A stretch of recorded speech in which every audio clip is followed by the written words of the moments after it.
I have many chores to do when I'm done with this.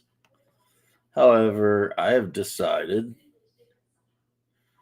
and this is not a good thing, but I've decided to do the selfish work in here and then do the actual work I should be doing afterwards.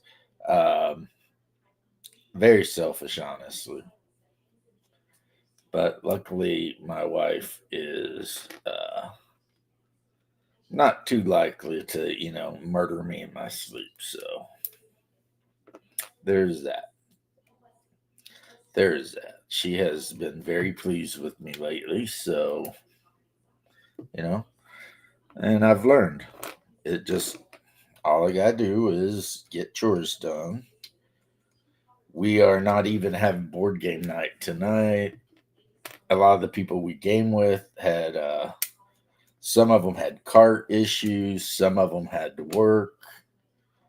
And so I did tell my wife at sometime tonight if she wants to kick back and play some Splendor or something like that, which is a decent, two-player game. We could definitely do that. I have no problem with that. Of course, right now I'm putting together some Predators, except I lost two of the sponsons, but that will not stop me because I have some hatches from another kit that I can easily, glue into the sponson area and then glue the sponson gun to it and, it'll work, right? I mean, first I went online to see if I could find any 3D printed replacements, and the answer was no. No 3D printed replacements for me. So that's fine. I'm okay with that. I mean, you would think that, there would be a market for 3D replacements of certain parts of these kits that, people are going to lose nonstop. And a great example of that, like I said, is, the little sponsons, since they're about the size of a grain of rice.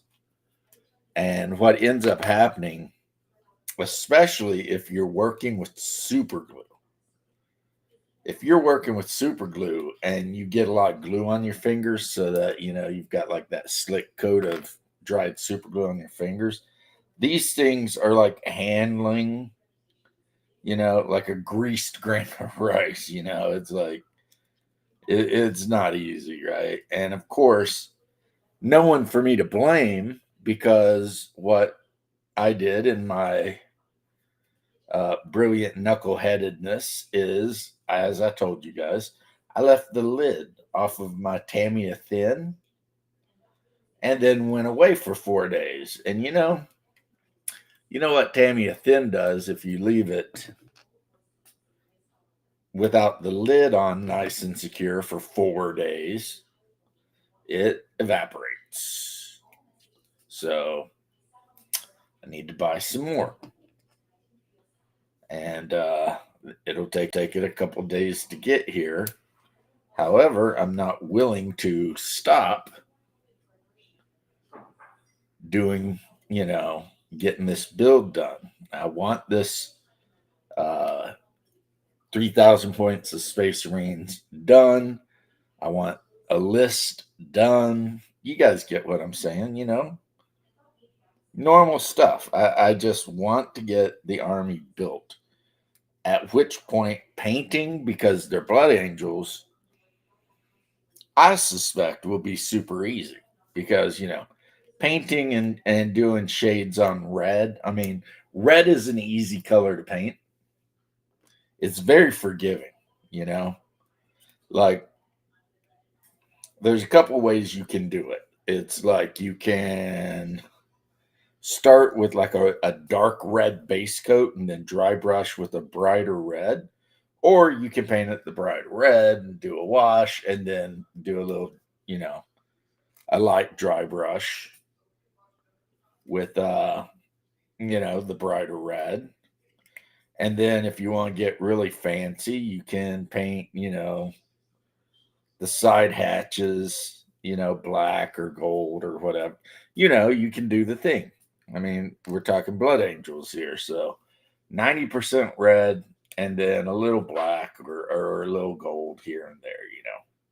So not at all difficult to paint. So the first thing with these guys is, as some of you guys probably are wondering, yeah, the first thing for me to do is to figure out how I'm going to equip these guys, because everything has a purpose, right? Everything has a purpose. And I'm thinking what I'm going to do is probably equip these guys in the standard Predator autocannon and sponsons with bolters, heavy bolters. You know, uh, now I know some people will. There's the argument that that's just not the best build ever, but it's cheap, it's easy, and more than anything, guys, it's a fluffy build, right? And I am a fluff player now, is what I am. I'm a fluff player. So, you know, so interesting. My meme bro, I'm gonna have to get that guy on one time and actually chat with this guy, because I mean, he has brought so many people laughs and happiness, and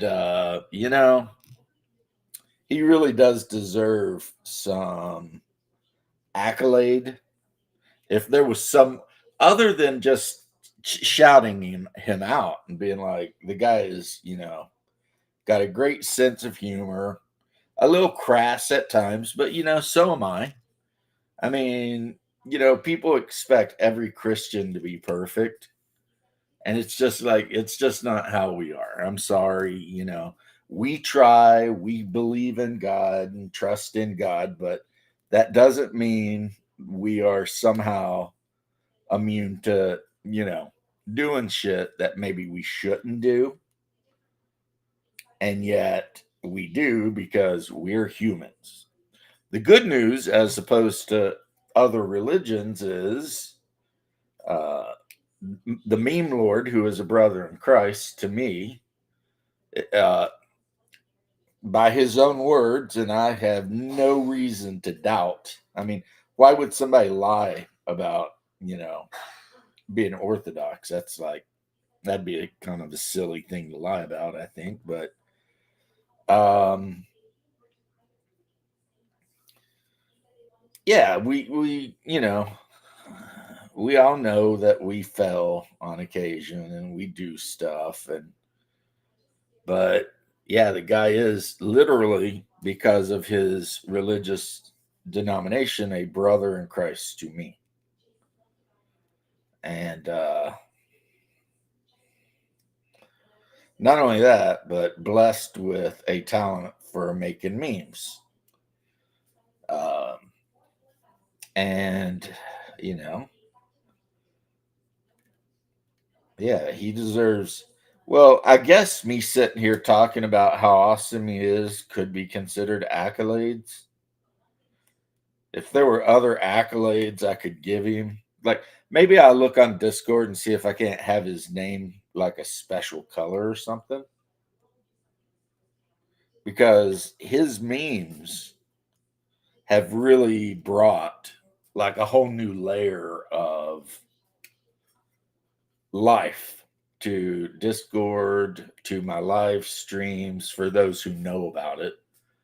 And I really feel like, yeah, he's been doing us a solid actually by making these memes. I mean, he doesn't have to. He could be doing who knows what. He could be doing anything other than making the memes. And you know what they say? and I think it's true. Uh, you get a guy, and he starts making memes about you, but they're all lighthearted and just funny memes. Well, I mean, that is like the highest form, really, of flattery. It really is. It's like, yeah, so sometimes my boy Shadow gets depicted as a weirdo with a basement full of Thai lady boys, right? But we joke around about that stuff anyway. And the guy has said that if he ever does anything anybody finds really offensive, let him know and he won't do that. And of course, the fact that most of the people in the memes, which would be, the Gen X DM Bear, our forever DM, even though he actually hates D&D, he's still the forever DM. And then we've got Shadow, the possibly immortal. I mean, Shadow may be one of the last of the Highlanders. No one's quite sure what Shadow's thing is. Like, is he a vampire? Is he a Highlander? Uh, is he, some kind of other immortal we just are not familiar with? I mean, all of these things could be true with Shadow. I mean, it is what it is. The guy is just a living legend, really. And as such, you know, sometimes we get treated to some pretty harsh memeage.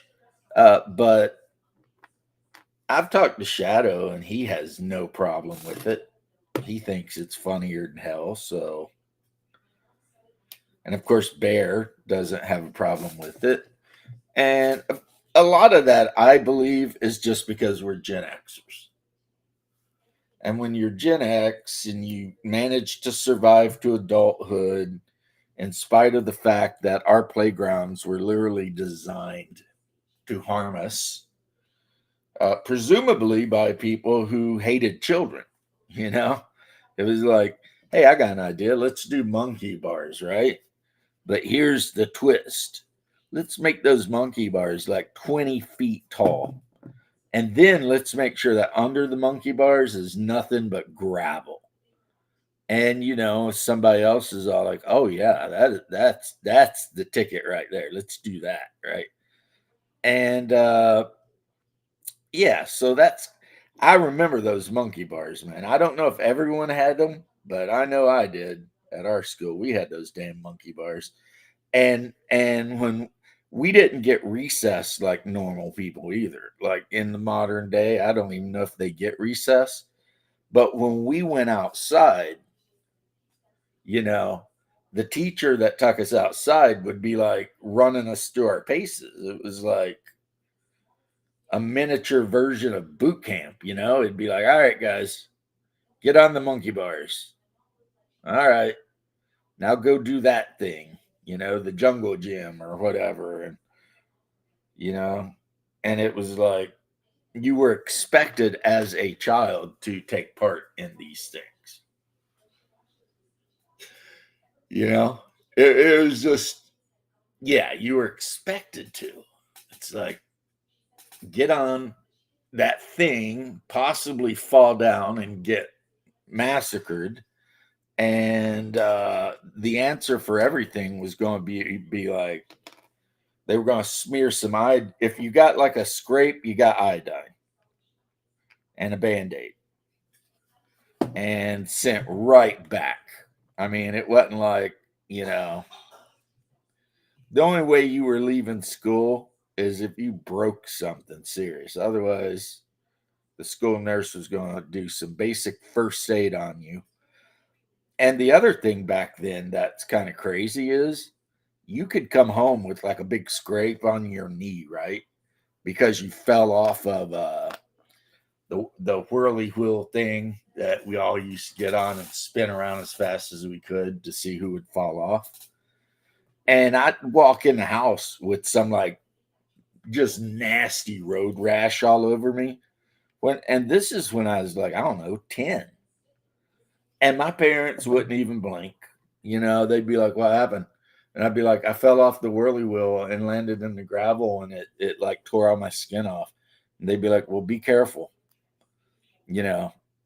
Now they might get a little uppity if like I was wearing one of my good shirts and I got blood all over it. Because see, my mom was weird, right? We had no money. I mean, no money. We were broke as broke, right? And yet this woman would make sure that when I went to school, I was wearing like preppy type clothes. It was like she didn't want me to be embarrassed or something. As you can see on the table before you guys, yes, it's more Legions Imperialis. My whole Christmas wish list is Legions Imperialis. I This game could be the death of me in that I do tend to be a collector and a completist. So at some point, if I keep playing and loving this game, it is damn near a guarantee that I will attempt to collect every army, if not multiple of every army. I mean, this is 30K, which is my favorite setting for, Warhammer. 40K, I think, is for plebes. 30K is for elite people. Um, so that means that just because I build one Adeptus Astartes army, don't mean I'm done because literally there would be 17 other ones I could build around. You know, like I'm building Legion 9, but what if I want to build Legion 2? You see what I mean? Then I might want to build Legion 2. We've got a Timmy. He's going to tell us about his D&D game and what nonsense they got into. Hello, Timmy. To be honest, not much yet. We barely started. Yeah, so you heard what I said. Yep. Well, I mean, everything has to start somewhere, bro. Yeah, no. DM kind of forgot that there was a game that day. Got in decently late, and just we didn't play along that session that time. Well, dude, I mean, for a lot of people, this is like a important part of the year. I see. I don't get it, No, but I'm not mad at him. It's like, yeah, I actually expect it from him. Actually, yeah, a lot of people really, really, really live for Halloween. I mean, it's like I said, I think it's it's strange, not even but Halloween. I'm He not trying to usually is judge. late. He's usually late in these games. Well, Even if he's a player or DM, it doesn't matter. doesn't matter. He's just going to be late. Okay, Yep. well, never mind then. I'm not going to say anything about it. I was trying to Last give you the benefit of the doubt here, but you're just like, no, he's just late. He's just. one time, like a few times, he'll start stream before our game because he forgot that we were having a game that night. And you gotta be like, hey, Yeah, you know somebody has you're to go supposed into to be this. running a game, right? No, not running. He's usually playing in that one. Oh, and then he's like, oh, duh. Yeah. It was like, come on now, get your shit together, right? I mean, Yep. this ain't hard. Figure it out. I forgot why he was late. The last of the one where I play the cleric. Uh, you know, But yeah, he's just late usually. we are not playing anything today, except I told my wife that if she wanted Me to, I'd neither. play her a game of Splendor later. Really, I'm wait. I can't wait for tomorrow's game. That's gonna be the big thing. Well, we had a lot of players. I mean, one, it is the Harvest Festival, and a lot of the people we game with, they really take this time of year super serious. So they might have been out last night just getting hammered, dressed up like slutty nurses or whatever, and that's cool. That's why Jim was kind of late for our game. He the other night was out partying with some friends. It sounded like. Right. And it's like, okay, fine. That's cool. Yeah, that's cool. That's fine. I mean, missing a game, especially since we're just playing board games, Yeah. it's not like there's some kind of continuing narrative that we've got to keep going. Nope. It's a board game. People show up, we throw down, and then they go home. Well, usually we have some delicious meal my wife made, Oh, but then we go home, right? And then, and a lot of times I don't even play, and my wife's like, why don't you play? And I told her, because if I were in the mood for any of this shit, I'd be running a game.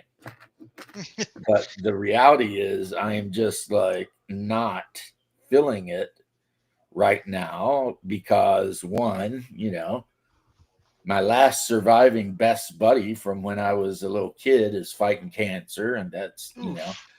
and hunger is, of course, always, an issue with me. So I don't know, Tim. I got to the point where I was just overwhelmed a little bit, I just don't like, blame you on that. yeah, I just got to that point where I'm like, I'm just not able to think right now about things. I've got too much bullshit on my mind, right? Yeah. So what I'm doing right now, believe it or not, is therapy. At least according to one of the therapists that I see, I the mean, whole building these little guys and painting them, it's a kind of therapy because at least for the time I'm on here talking to you and doing it, I'm not ruminating. yeah, it gives you something to focus on. Yeah, and I'm not ruminating on the fact that, my bros, like, I think this weekend he's going to be in the hospital all weekend getting the treatment because they do one treatment in the hospital and one treatment he does at home. Man, the worst thing will be if he loses his hair because this guy's got beautiful hair. You know what I mean? Like long, it's really long, it's black, it's like wavy, curly, almost kinky, but not. You know what I mean? Mm. It's like right before kinky when it's just really curly and black. He is, of course, a Spaniard, so and it's like as long as I've known him since like the fifth grade, he's always loved his hair. So whenever he enters a room, you hear the Spanish guitar all the time. Yeah, like Malagueno or whatever it is that Roy Orbison played. I don't know if Uh, you've ever heard that, but I think so. I remember Roy that as a joke. Orbison, it was Roy Clark. Come on, you I got you just got remember correct. this joke about it through Sword Art Online abridged, where this one guy got like a cloak that plays that song like every time he does certain things. So he Yeah. just like he made himself Spanish in the game, and he was just like, it's like, no, he's not Spanish. He just likes this for some reason. Well, Hungar's Warhammer character was from Hispania, which is the Warhammer version of Spain. That was kind of his thing. And of course, he caught hell in the Imperium because the Imperium, by and large, we're talking fantasy, right? Yeah. It's based on the Holy Roman Empire, and they're pretty much racist as hell there. It's like, oh, you're not an imperial citizen, so kiss our ass, pretty much, right? So he was busy, doing his thing and trying not to get thrown in jail for crimes he didn't commit just because he happened to be, an Estalian or whatever. And it worked out pretty well. He was a duelist. So he was basically Inigo Montoya, except without hunting for the six-fingered man. He was just, hunting for the big pile of gold. Well, And he kept getting dragged into, various plots, involving chaos and whatever. But ultimately, yeah, he was Inigo Montoya. He'd be like, sounds fun. Well, yeah, yeah. I mean, that's the thing with Warhammer Fantasy. You have so many options with characters. I mean, like one of the guys in the game, and this game went on for a year, right? Over the course of a year, he gathered up like a war horse. He gathered up like a full set of plate mail. I mean, you get what I'm saying, right? He put his whole accoutrement together. He had a great helm and the plate mail and the chain underneath. And he basically transitioned his career to knight. Coochie, rock and roll, hoochie coo, rock. I think of that song every time I see your name. But anyway, um, so yeah, you had a guy in the group that was all super heavy armored, and he had a big destrier, and he was actually pretty high up in imperial society because his social level was like gold 1 or whatever, because that's how they did it in that game. You start at like bronze 1 through Yeah. 4, and depending on what you do, you can go to silver and then gold, right? Yeah. So he literally was playing a knight, and he had worked his ass off over the course of months and months and months to get all the stuff, because in the Warhammer game, a suit of plate mail is like is going to cost you so much money. D&D It players will. would really cry if it, because how in like D like in 4th edition D&D, a suit of plate mail costs like 50 gold, right? That's cheap. Right. That's like really cheap. But the I mean, reason they the did games that I in played, 4th they're like, edition D&D is because paladins and fighters, they wanted them to have the option to start the game. What's up, RPG Dad? How you doing, hon? okay, They I guess wanted them that's to start the fair. game with the option to have their plate mail and everything, because it had been factored into the balancing of the game. Mm, So they didn't factor a fighter in suboptimal armor. All of the encounters were based on the fighter has plate mail. So the plate mail was dirt cheap, right?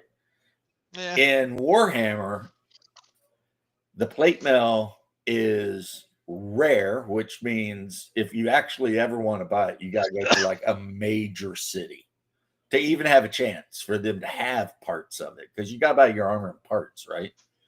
Yeah. Like you got to buy your leg armor and your arm armor and your chest armor and your head armor and blah blah blah. Kind of like RuneQuest. Yeah, exactly. And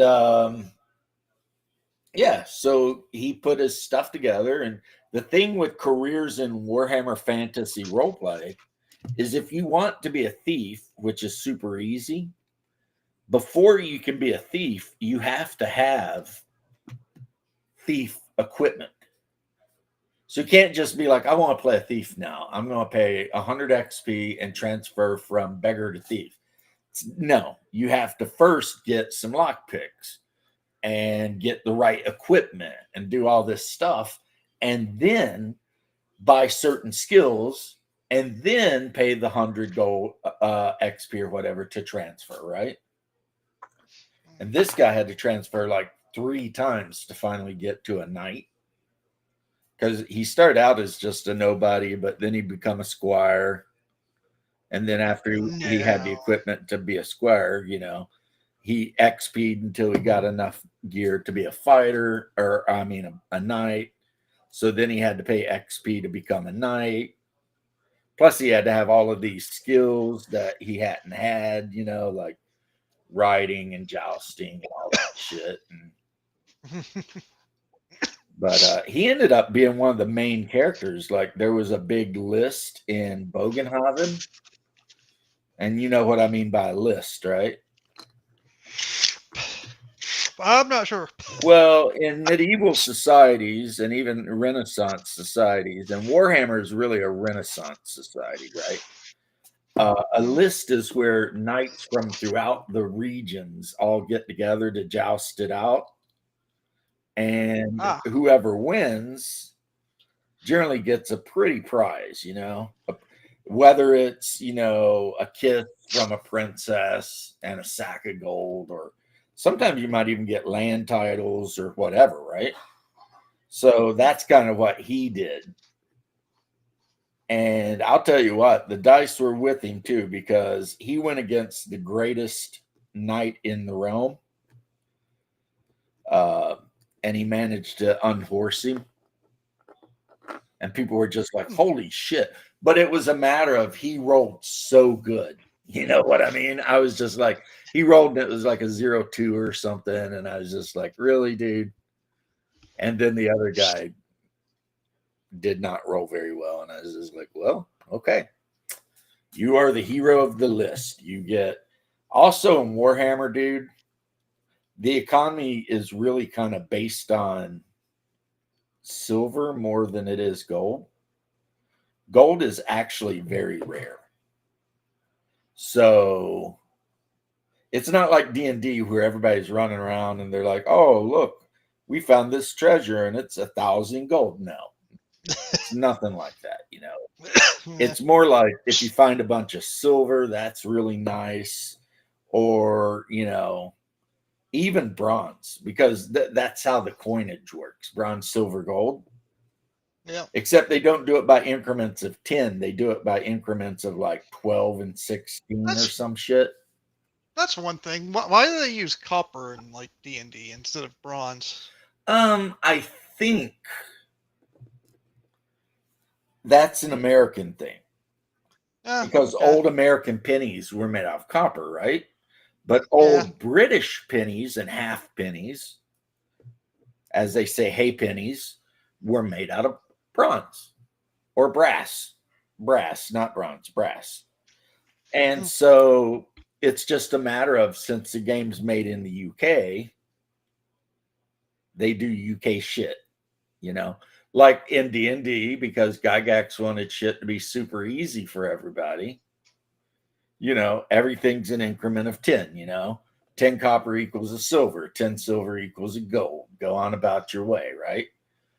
But Yeah. in Usually. Warhammer, it's like 12 or 16 brass equals a silver, and then like another weird like 12 or whatever silver equals a gold.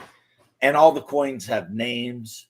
So like the brass is a penny, and then the silver is like a silver eagle, and then the gold is a gold crown, or some people just call it a carl, because on one side of a gold coin is the profile of the Emperor Karl Franz. So it's not uncommon to hear people refer to it as just a carl. But your chances of getting paid gold to do an adventure Not existent, are basically. not really a thing like they are in D&D, you know? Like most people, they're going to offer you an amount of like silver.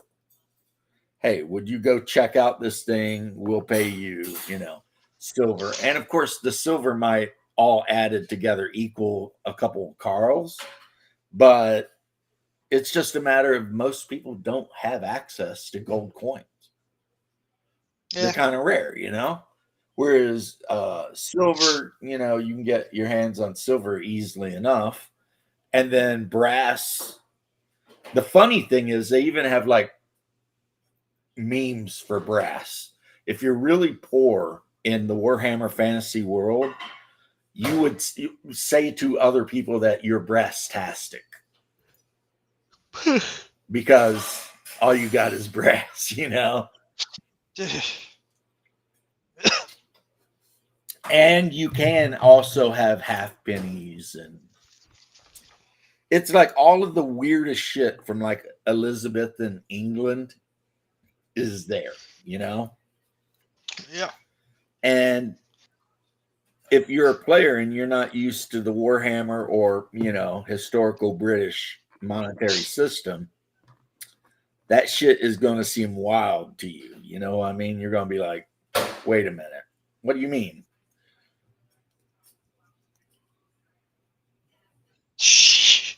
Right? I mean, 3 Carls for a bucket of fish. Yeah, that's like, that dude can like kick back for a little while. He could probably pay off his cabin. That just makes me think of what my cousin did in one of our games. He was talking to some like fisherman and gave him like I forgot how much. I think it was like 50 gold for some information or something. You know, He basically almost gave this fisherman a heart attack with how much money he gave him. right. I mean, like you walk up to some poor, he's covered in mud and poop because that is Warhammer. A lot of people describe Warhammer Fantasy role playing as blood and poop, the role Yeah. playing game. And they're not far off, to be perfectly honest. There's a lot of blood and there's a lot of poop. Because sometimes, like, we had one character fail a fear test and he had to roll his reaction. He literally shit himself. Now, I wouldn't have made fun of him since, he had encountered like a chaos demon. So, I mean, yeah, that'll happen. if you're going to poop yourself, that's when to do it. Plus, the character wasn't really a warrior, he was an alchemist. So his whole thing was gathering herbs up and trying to make potions and shit. And they're investigating a cult, and the next thing you know, a demonette of Slanesh just pops out. So he poops himself and runs, and it turns into a whole freaking shenanigans. But here is something people don't talk about involving fantasy role-playing games, especially D&D, the fact that the adventurers, when they come to town and start just buying shit, could literally destroy the economy of that region. Yeah. Like if your average person, we'll use D&D type terms. If your average person is, say, making a gold piece a month or 2 gold pieces, That's a lot. whatever it is, right? And then all of a sudden the players come in and they're just dropping gold on everything, like it's like what happened with Mansa Musa in real life. Exactly. But people don't actually, for the most part, ever role play that. Role play that. They just let it be a thing, and it's like, see, in my game, depending what kingdom you're in, you're going to pay taxes. Yeah. And if you roll into town with like a shit ton of money out of nowhere, you're going to pay taxes on that. And it's actually kind of wild because, one, Saxius would love it just because, taxes. But 2, it's like half of the people at my table consider taxation to be theft. And yet I tax the shit out of them like nonstop. It's like, oh, you raided that ogre camp that was so-and-so in the kingdom. 1, we're going to throw a feast in your honor. And 2, we'd expect, 10 or 15% of whatever you got out of there. And the players are just like, okay. Because, I mean, they're not going to win. They know they're not going to win. What are they going to do? Try to go to war with the kingdom over 15%? No. So as long as the king is taxing the shit out of them every time they turn around, it actually helps maintain some economic stability. Yeah. So, and again, that's something people who don't really think about their campaign world a lot tend to not so your worry. Characters don't turn into black. So your characters don't turn into BlackRock. Right. Well, they still can though. Like Hungar just buying property all over the place, turning into a slumlord. That one guy that I talked about, the fisherman, he basically is already retired, so he basically like held that money for his kids. Yeah. See, because that's what Hungar would do with his money is he would pay his taxes, and then if he had a bunch of money left over, he would just buy cheap properties in whatever town they were in and then rent them out. And he generally rent them out at a very fair rate, right? And so at one point, Hungar's dwarf character, Samuel Ironbreaker or whatever his name was, right? He owned like rental properties. He owned 2 taverns, I think. But what he'd do is he would go to a tavern that he really liked, and he'd ask to talk to the owner, and he'd be like, to the owner, he'd be like, look, I want to buy your tavern, right? And a lot of times the owner would be like, no.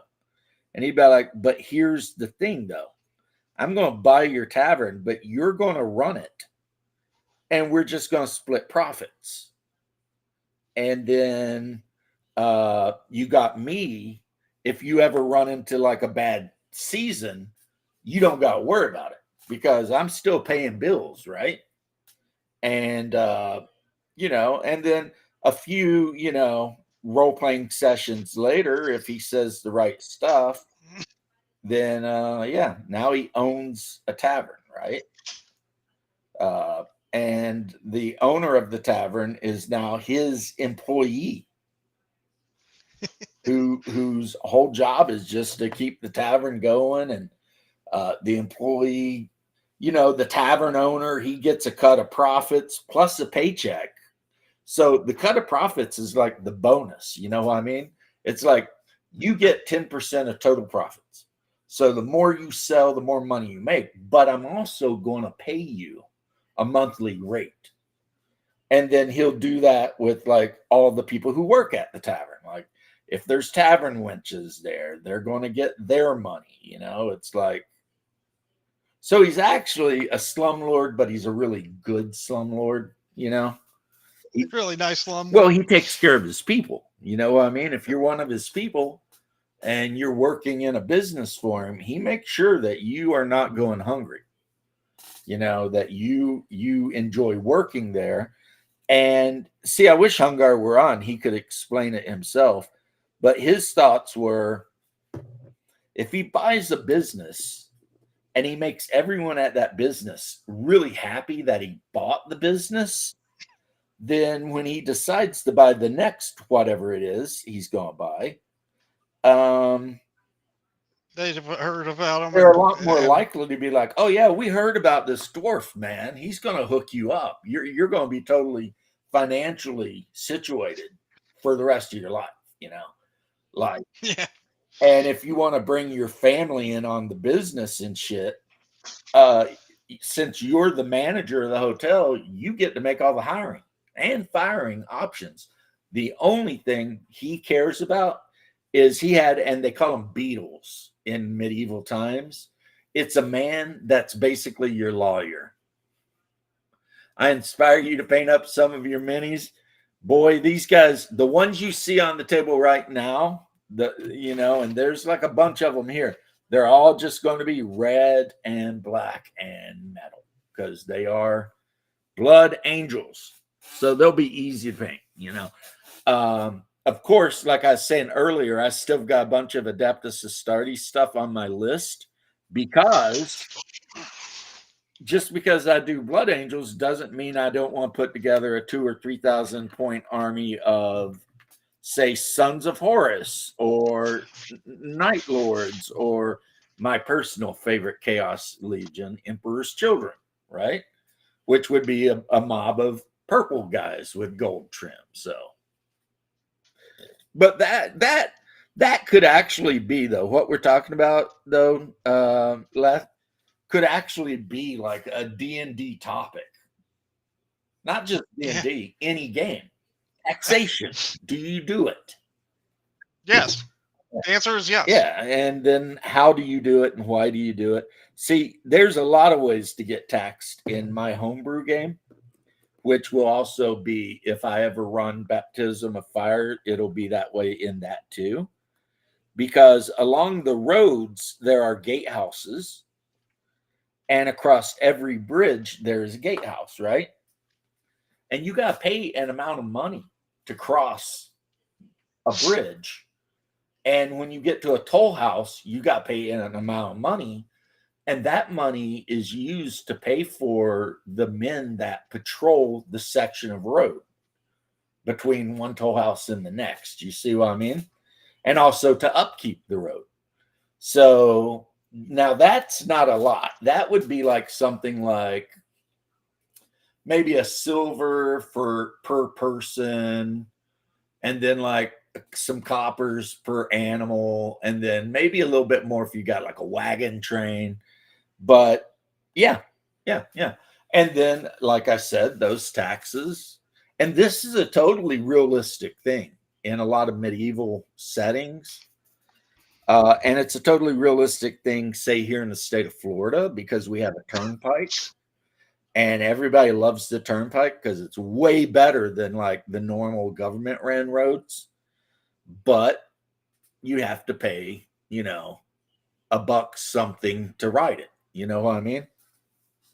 Yep. So if I want to go from my house to Wildwood, which is where the turnpike ends and you get on 75, it costs like $1.50 or something.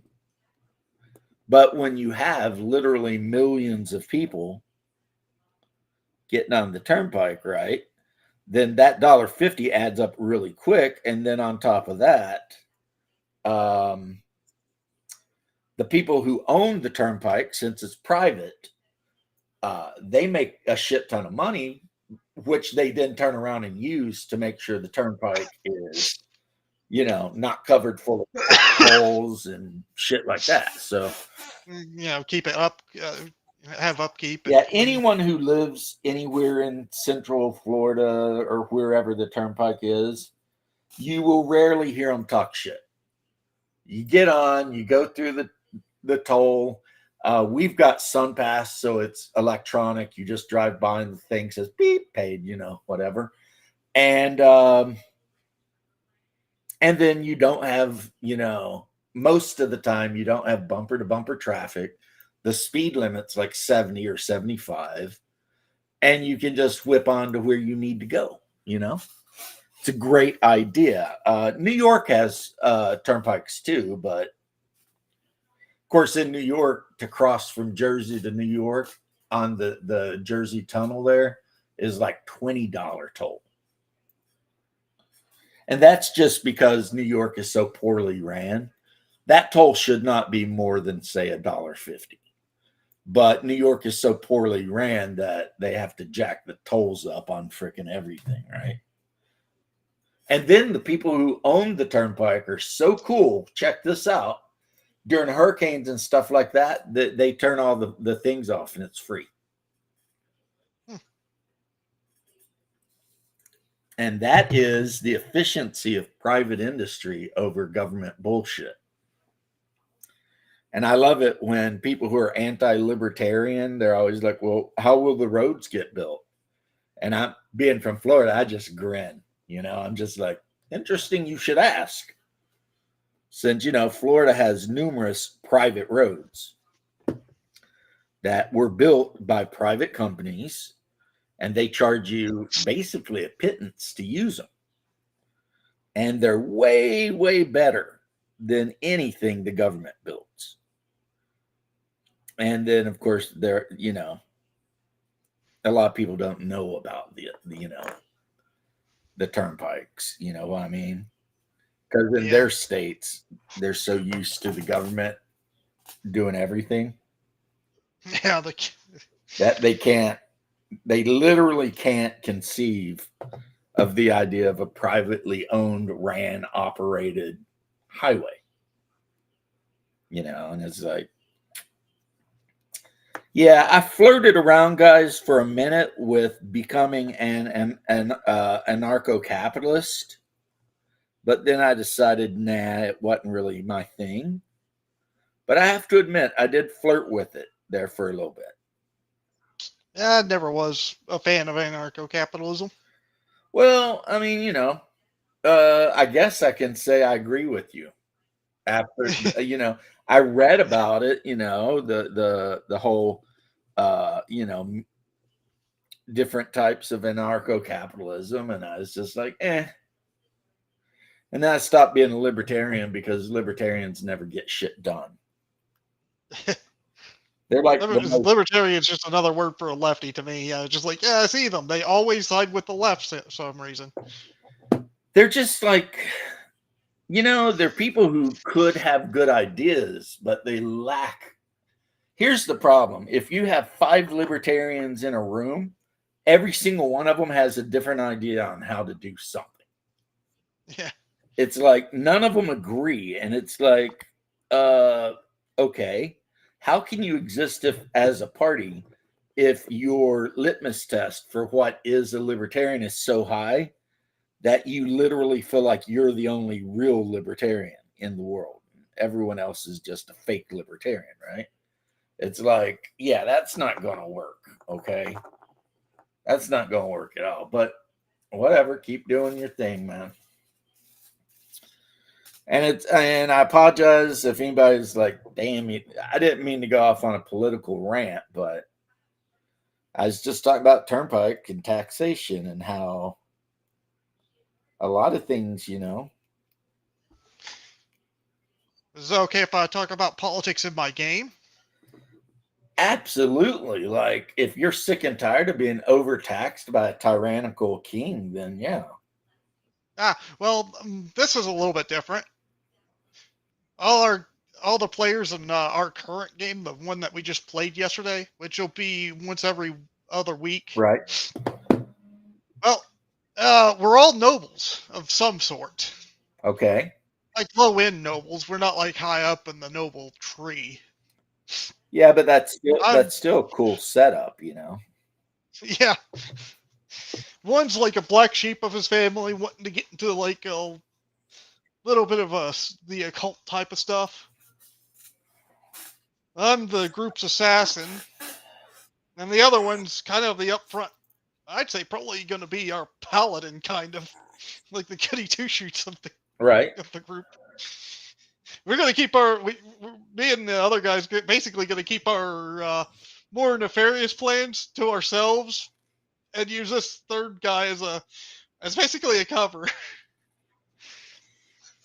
I've actually ran a game similar to that, except how my game actually started is all the players met at this tavern that was kind of on the border between the kingdom they were from and the next kingdom, or the Wilderlands, really. And the reason for that is, hear me out here, their family had been framed for being disloyal to the czar, and two other families in the middle of the night with the czar's um, advisors blessing, kind of sacked their castle.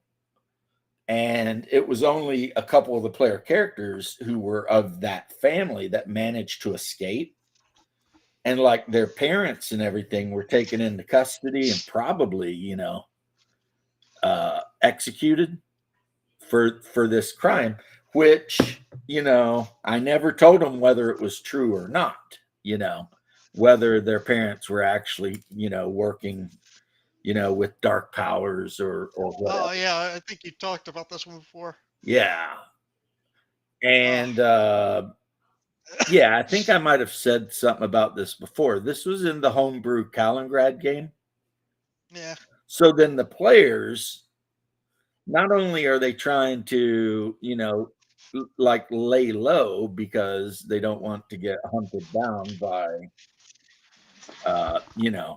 servants of the ambassador and all this and that, but well, he wasn't the ambassador; he's more like the vizier. Um, then it's like, okay, you're trying to adventure, except you're completely kind of an outlaw in your own kingdom, but you don't want to go to any other kingdom because they're all godless, sinful bastards, right? And that being that a lot of the other kingdoms didn't have the same religion as the Empire of Kaliningrad did. So there was kind of a lot of static there, you know what I mean? Like, Yeah. especially far to the south beyond the land of the Seven Kings, there was a kingdom called Belmara, and they worshiped multiple deities. And that was enough to, that the Empire of Kaliningrad had declared numerous crusades against them. over, the centuries, right? Yeah. So it's like the players did end up going to the land of the seven kings, so named because they're very tribal. So basically, it's a single kingdom and a single group of people ethnically. But pretty much anyone with an army and a little bit of a stone castle declares himself a king of a region. And these guys were constantly at war too. So, and their overall goal was to eventually, uh, recover their lost lands and holdings and get back in with the families, which when the emperor, the czar, died of usual whatever, his 12-year-old daughter become the czarina, but then that vizier declared himself the regent, and that caused a civil war between all three of the major Major archdukes families. of the empire, and that was when they could get back in and be like, you know we served the czarina and blah blah blah, and so there was like the wars, and it's funny that Cucci says the politics of the keep on the borderland, because yes, the keep on the borderland played a huge role in my homebrew campaign, right? And at a point, Joseph Stojanov, who was the Castilian, led what little bit of an army he had to try to defend the central provinces of the empire against armies from the west, and got captured at I forget the name of the town. I'd have to look at my book. And then the players were at the keep, which was basically with a skeletal guard. Literally there were like 20 soldiers there left behind. And that's when the forces from the Caves of Chaos, who have spies within the keep, those of you who know B2 know what I'm talking about, decided to do a full-on invasion of the keep. And we played out the siege and everything like that. And in the end, the players won at heavy cost, but the son of Joseph, who had been kind of a Ponzi asshole and looked down on everyone because he was the Castilian son and he just felt like he could do whatever he wanted, right? At the end of that big battle, which he survived barely, his whole attitude changed, right? And he become one of the players' like best Best allies, friends. Yeah, for allies. because he realized that if they hadn't been there to help do that fighting, the hobgoblins for sure, because the hobgoblins did breach the walls. Yeah. Some of the other humanoids didn't do so great, but the hobgoblins, It almost became an Alamo, but they won it. yeah, it very nearly become an Alamo situation, and probably would have if the whole army had been made up of hobgoblins. But to be fair, during the siege, the orcs and the goblins were not very impressive. You know what I mean? They didn't. They Yeah. just. I mean, they shot arrows. They killed a couple guards. They ran around. They tried shit, but they weren't impressive. But the hobgoblins, because I always play hobgoblins as that super like smart militant bastards. Oh my Which they goodness, should be. huh? From what I hear, that's how they should be. Right. They damn near won the siege by themselves, and Well, you know, luckily the players caught what they were doing, which was mining under the walls, and mined under the walls to meet them underground. Um, so it become like the siege of Vienna, the War of the Rats. except the rats were hobgoblins and dwarves mostly. And yeah, they were under there killing each other with pickaxes and shit.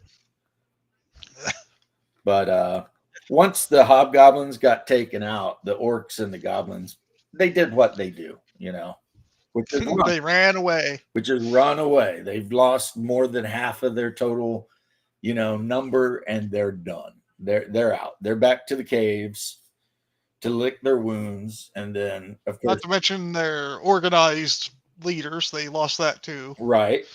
And then of course the players had to immediately get on horseback and ride to where the battle that Joseph Stochnow had been in to see if they could rescue him or at least recover his body. That was the goal. And they did end up recovering him alive. But then, of course, that put them in, the crosshairs of the Archduke of the West March, because they're like, so it was basically, imagine a fantastical Eastern Europe that had a czar, and under the czar, 3 archdukes, and then of course there were dukes and stuff under them, and they just decided to have a 3-way civil war. And then that allowed all of the humanoids that, lived in dungeons and stuff, not only in the realm, but neighboring the realm, to take advantage of the fact that, the humans were duking it out with each other. Good Sunday to you, my brother in reprobatedness. So anyway, that's how you run a campaign, Tim. Yeah. It starts out as you're a bunch of guys at the Keep on the Borderland, except the DM named it Stochnow Keep. And instead of going to talk to the Castilian, you're going to talk to, Lord Stochnow, who is a minor noble within that region. And then you start doing shit you're doing, but then other stuff is happening. And and it all ends up with civil wars and battles for, legitimate rule and all that. Well, I mean, we have this thing where we're going to a ball soon, where I've already got some ideas. Nice. We did get there to the mansion early and stayed the night there, which gave us some new information that it could be. Well, it's always good to scout shit out. Yep. Even if it is just a ball. Like, we had dinner at this mansion from the host family, and they were also hosting like a major military figure in their house, which is both probably good and horrifyingly bad. Well, I mean, it depends on how you and that guy gets along and what that guy's motives are. I mean, if he's going to be a bad guy, then Well, I mean, he might actually. It might be bad for our resident black sheep character. He's kind of into stuff that might be not so kosher for the guy.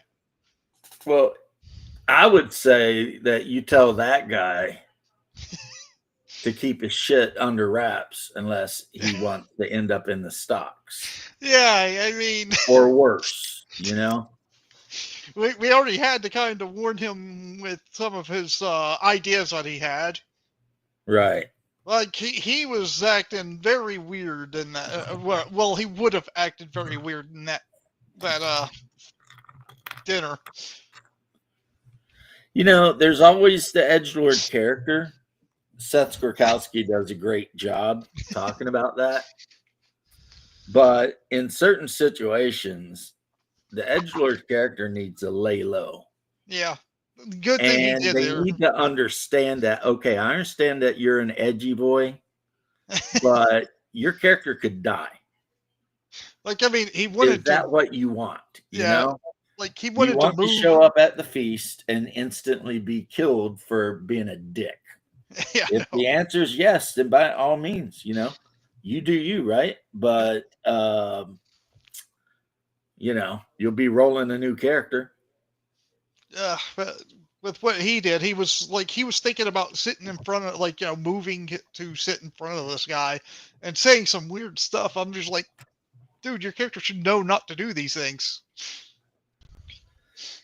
You know, believe it or not, Leth, I have had to explain to my players, including Hungar once or twice, but not so much because he's generally good about things. But they want to do something they think would be funny or whatever. And they don't realize that they're playing in a pseudo medieval society where rank is incredibly important. Yes, I do have a Discord.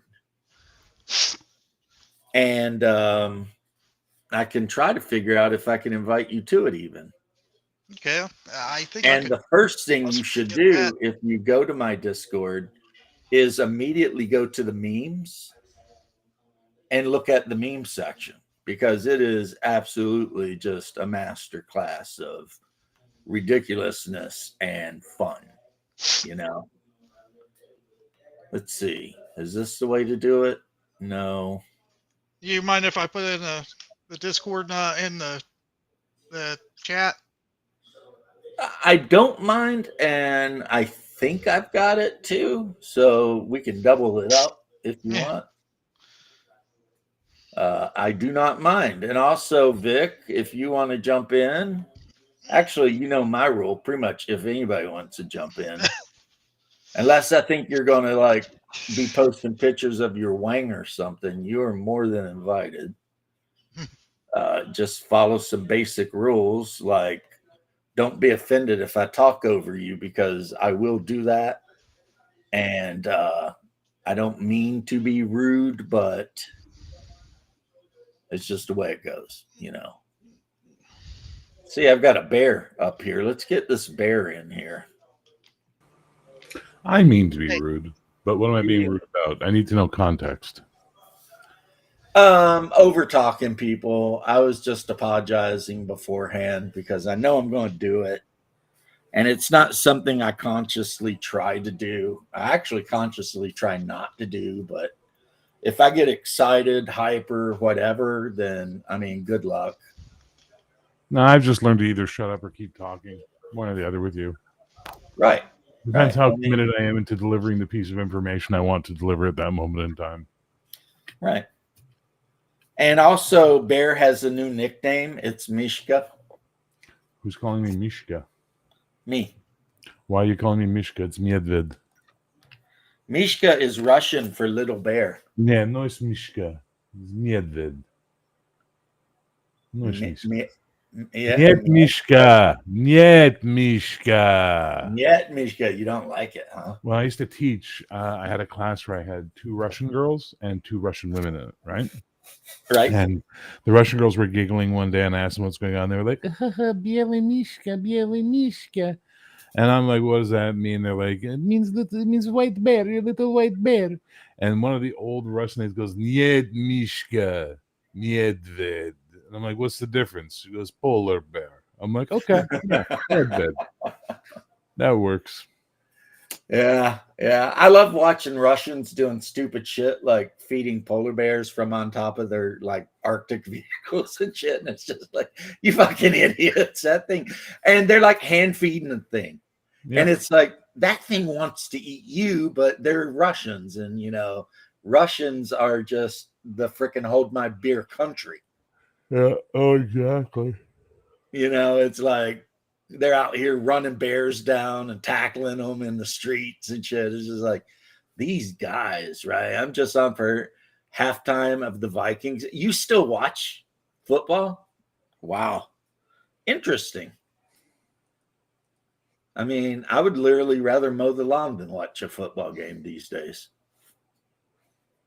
And I used to be a super fan of the Chiefs back in the 80s, but I'm sorry, I'm just over it. And now that you can't even talk NBA shit since they're arresting half of the league for cheating, I'm glad that my wife convinced me that hockey was the superior sport. So, so now that's my thing. And to annoy certain people, I like to be a huge Bruins fan, but only when other people are around because, Yeah, I don't give a fuck. Sweet child of mine. Sweet Caroline, but anyway. Whatever. Yeah. Sweet child. You got the wrong guy, dude. I don't do the organized sports thing. I don't give a I'm fuck. mixing up like I was Guns N' Roses. happy as fuck that Toronto lost the World Series last night.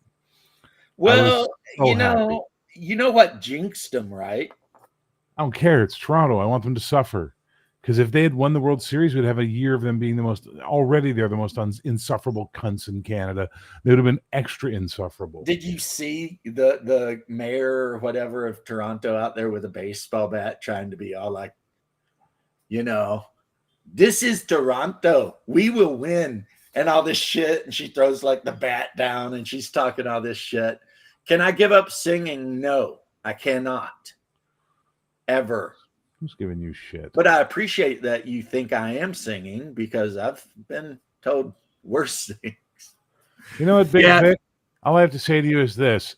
Hands, touching hands, reaching out, touching you, touching me. Bah, bah, sweet Caroline. Times never felt so good. Family Guy even does a thing like that, where like the seagull lands on like the ship coming across from England. Yeah. And they start talking to the seagull, and the seagull's like, "Where are you?" And they're like, "We're looking for a place where we can annoy the shit out of everyone and sing Sweet Caroline or something." And the seagull's, "I've got just the place for you guys." and the whole ship takes off, and it's just a bunch of like, pilgrims, and they all start singing Sweet Caroline. But then again, I think the creator of Family Guy is from like Rhode Island. Yeah, he is. Yep. Which the number one complaint of people in Rhode Island is it's too crowded and there's no jobs. My number one complaint about Rhode Island is it's hard to find on a map of the U.S. It's always like a dot with like a line into the Atlantic that says Rhode Island. It's like Anglo-Saxon finds out James is married to a Dane, Bear is descended from Danes, and that Shadow is a predatory bum snuggler. Oh, there's one even worse than that. Let me get there because that's fucking hilarious. Okay, what's next? Let's play The Gang Wanders into a noir film and has a great time. Yeah, no, that looks like a great time. Yeah. Yeah, I mean, I guess we were talking about noir stuff. Yeah. Poor Shadow. Who knows what lust lurks within the hearts of man? The Shadow knows. Shadow knows. And it's got like a bunch of Filipino twinks. Like, well, they could be some other South Asian type of twink. We don't gotta like stereotype them as all being Filipino. They could be some Thai, could be Vietnamese, Cambodian, just whatever. Yeah. That's why Shadow doesn't drive a car because it's like when Quagmire's car gets hit and the trunk pops open. Oh, that was such a great scene, and it was also kind of a great callback to like Dirty Work or whatever. Exactly. It's God, I've never seen so many dead hookers in my life. Lord knows I have. Yeah, Lath, what's up, buddy? You're so quiet. We were talking about taxation in D&D. Yep. Oso de nieve. No. Mi amo es papioso. Chévere. That's what we were doing, though, because we're talking about how a lot of people don't worry about taxes, and they also don't worry about the fact that player characters would easily destroy an entire economy. Oh, boy, God, yes. So, hey, let's go back to that tavern where it was a copper a pint. What do you mean it's $2 a pint? What happened, you guys? Yep. You came You. spending all your goddamn dungeon lucre. And now your common farmers can't afford shit, and they're just pissed off to no They're end. actually putting out money to hire adventurers to come kill you now. Right? Because they're just like, They're offering land, they're offering daughters, whatever they can get. like a hooker used to only be like 2 silver down at the Pleasure Dome, and now they're charging like 10 gold. That will not stand. Yeah. But now that the Bard is there, the Pleasure Dome's become really a great place to go. Between the glamour spells and the music, I mean, you know. I had some of my characters in the Warhammer game almost get lost to the Pleasure Dome. Well, in Xanadu did Kubla Khan a Pleasure Dome erect. Yeah. The Pleasure Dome they encountered was actually a Slaaneshi cult. Oh, that's They funny. walked in and it was like everything's decorated. In Wait a gold. minute, you're tricking me into a Warhammer conversation. I will not stand for this. Well, it's role playing though. Yeah, they went in and it had all like the purple incense and the erotic music and all that. And some of them were like, I think we should stay, but luckily the others are like, no, we're leaving. But they couldn't burn it down because it was within the castle of a noble. So, I mean, obviously the noble knew about it and was probably involved with it. And, the Empire's weird like that. If you just start running around burning nobles' houses to the ground and shit, they get pretty upset. You know what I'm saying? They are not pro that at all. Because at the end of the day, like I said, it's a medieval Renaissance setting based on the not so holy nor Roman Empire. And there's a reason when you're playing the game, you have to keep track of your status within society, Like, remember I told you since my brother was from Astalia or whatever, they treated him like shit? One time, Yep. he was just standing on a street corner and a pickpocket robbed a merchant and they just automatically threw him in jail. It's like he did it. He obviously did For it. being the He's standing Stallion. there. It's like, yeah, he's an Stallion, and everyone knows Stallions. They're just a bunch of thieves. So we'll just throw him in jail. And then the rest of the group had to get together some money to get him out. And then there was the time where somebody thought they saw like giant rats in a dungeon, and the town guard showed up to deal with it. But rather than them going into the dungeon to deal with it, they saw him standing on the corner and they just ran up and grabbed him and told him he had to go in. Exactly. If you walk into a place and it's all purple and gold drapes and there's people having a giant orgy and they're playing like weird music and the incense is purple and it smells so sweet it almost makes you sick to smell, leave. Just leave. Just be like, nah. So Shadow's basement. So Shadow's basement. Oh my God. Yeah, just leave. Because it's only a matter of time before a demonette shows up and starts, cutting people from, stem to stern and shit like that. And because demonettes are demonettes, while they're murdering you, you're getting off on it. So, there's no good thing there. It's like, that demonette just cut that guy from stem to stern and he seemed to have an orgasm. This is some weird shit going on here, right? That was when they were at the castle of the. I was running the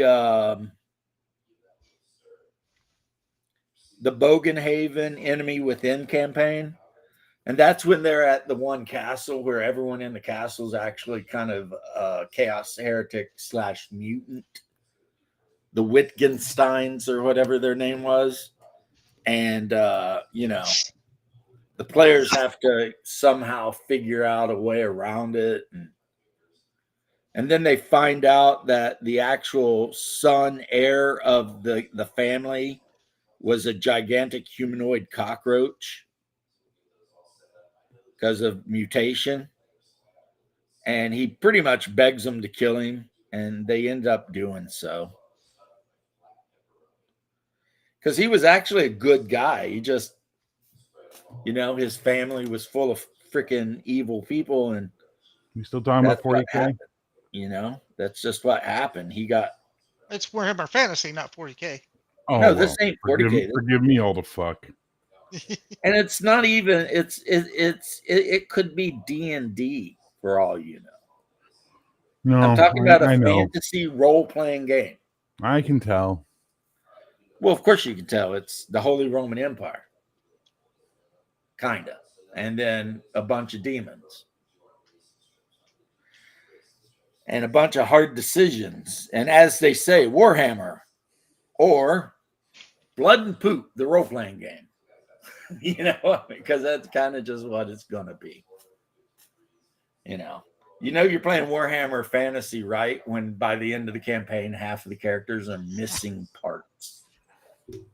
The witch hunter's missing half of his teeth. One of the guys has got a spike where he used to have a left arm. It's just like, maybe somebody's got a mutation they didn't want, but hey, you got it now, baby. I'll stick to my political intrigue game. Well, yeah. I mean, there's a time and place for political intrigue, obviously.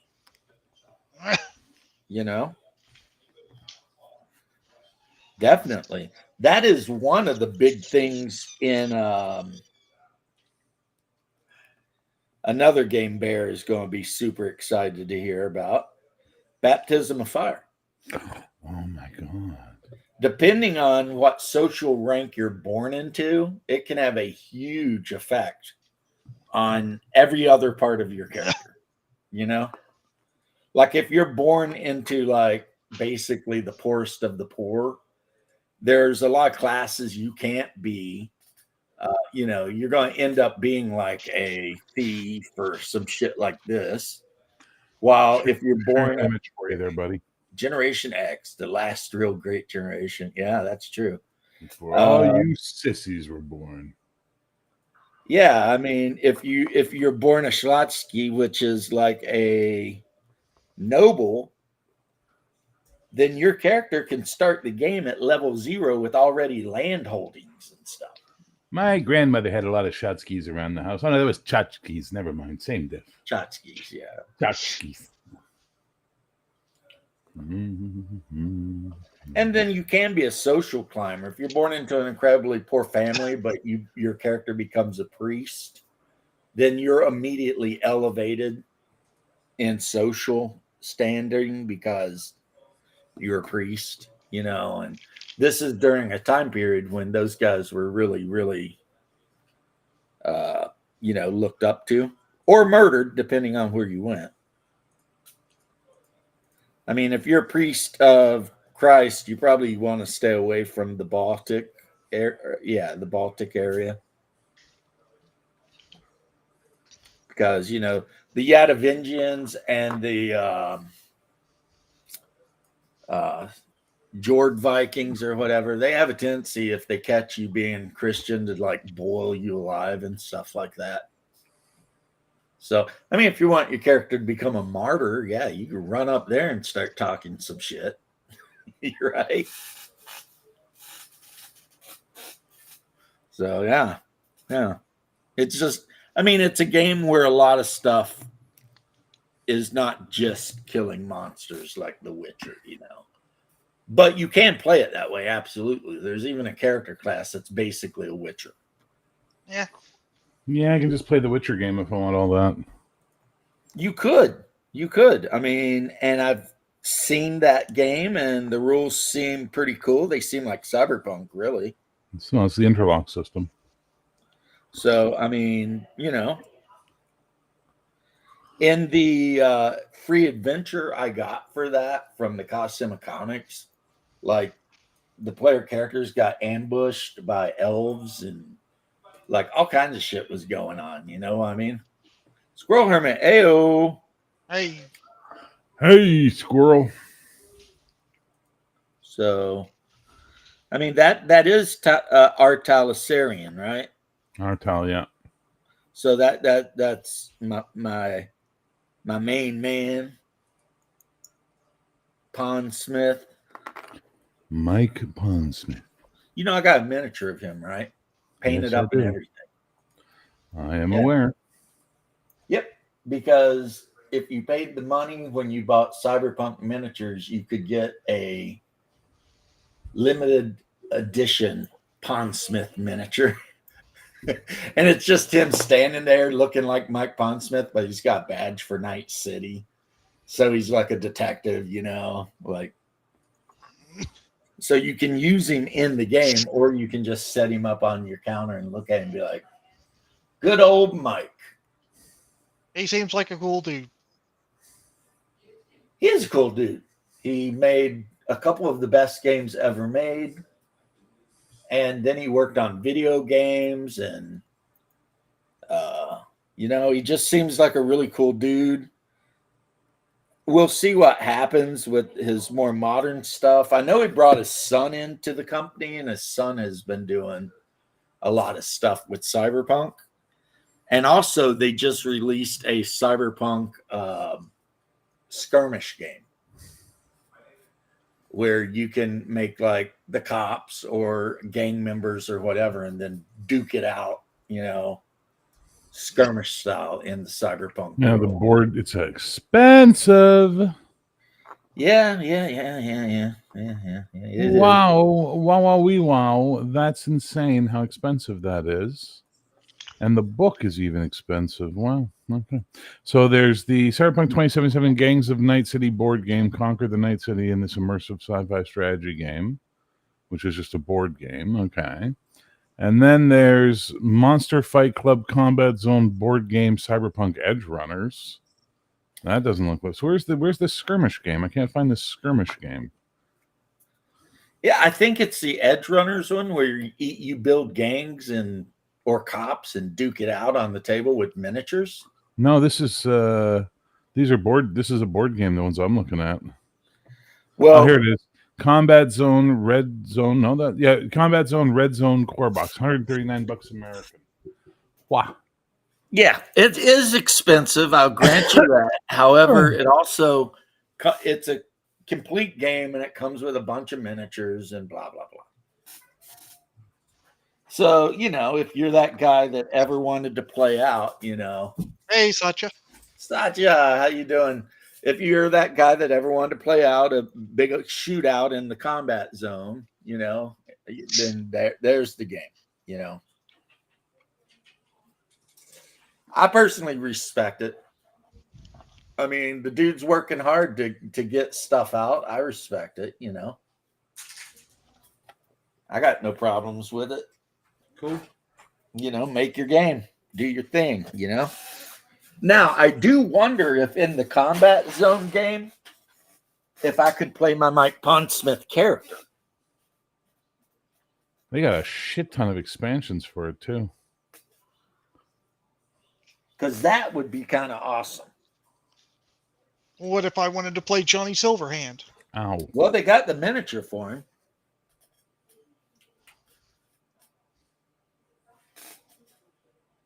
But personally, I'd say you're lame. You don't like the rocker boy, huh? All the cool people want to be Carrie Eurodyne. What are you talking about, Johnny Silverhand? Get fucked. That's gay. You're gay. You like Johnny Silverhand. You want a Johnny Silverhand job. That's what you want. I'm more of a fan of Morgan Blackhand. Ugh. Yeah. This whole thing got weird quick. Hang on. Hold that thought. There has been and only ever will be one hottie in the cyberpunk universe, and that's Rogue. Rogue. That's her. She's Yeah. Santiago, the Nomad's girlfriend. That's an old book too, ain't it? That's the original box set, 2013. But these kids today, they only know 2077 or 2040 line. They don't know the old lore. 2013, 2020. Yeah, that's. I know a little bit, but yeah, I can't really say much. I never got to play Cyberpunk, like board game or tabletop game.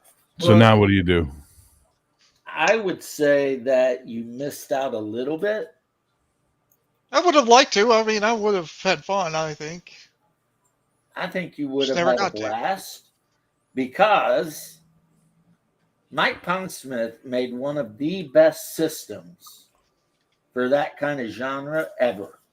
The Friday Night Firefight rules from the 2013 box set are the greatest gunfighting rules ever made for a game. Ever. Not to mention, I mean, watching Sorkowski's stories about it makes me really want to play it. Oh, yeah. What was it? We played so much of that fucking shit in high school. It was John insane. Brown or whatever. It was insane. Yeah, I'm from John Brown, MFer. Yeah, the real estate guy that just shows up in the middle of the freaking combat zone and starts shooting at people because, yeah, he kicks in the house or the door of the warehouse and just starts shooting at people.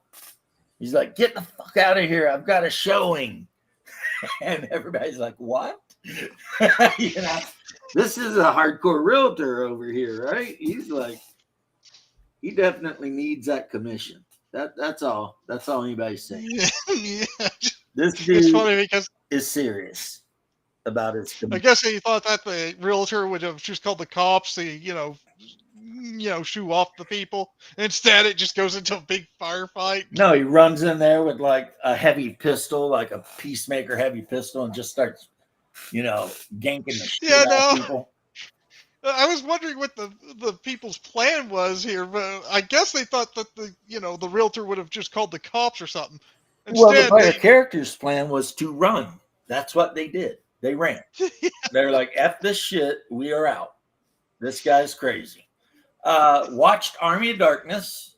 The movie or the series, both I thought were pretty cool. And Twilight Zone episodes with the boys. There's no Army of Darkness series. It's Ash versus the Evil Dead is the series.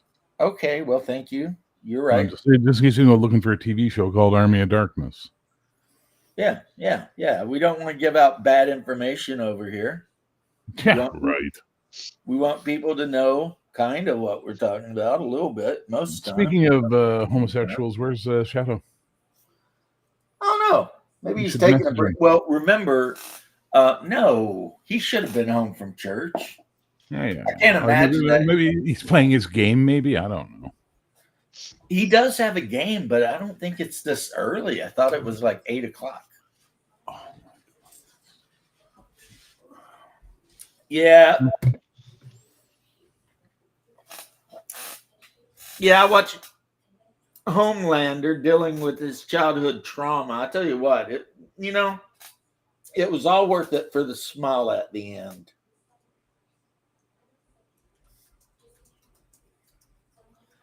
I mean, the more the series goes on, the more I start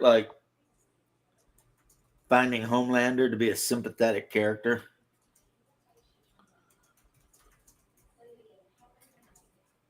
Which is not good because he's actually evil as shit, but to be fair, some of the shit he does, you can kind of understand, You're like, well,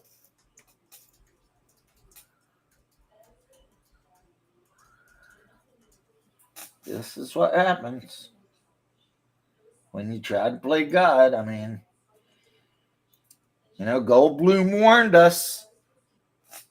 He told us, but nobody wanted to listen to Jeff Goldblum. And now in that show, we're fucked. So I guess the moral of the story is if Jeff Goldblum tells you not to do something, don't do it. Listen to the giant Jewish gentleman and don't do it. Because, he's probably not BSing you.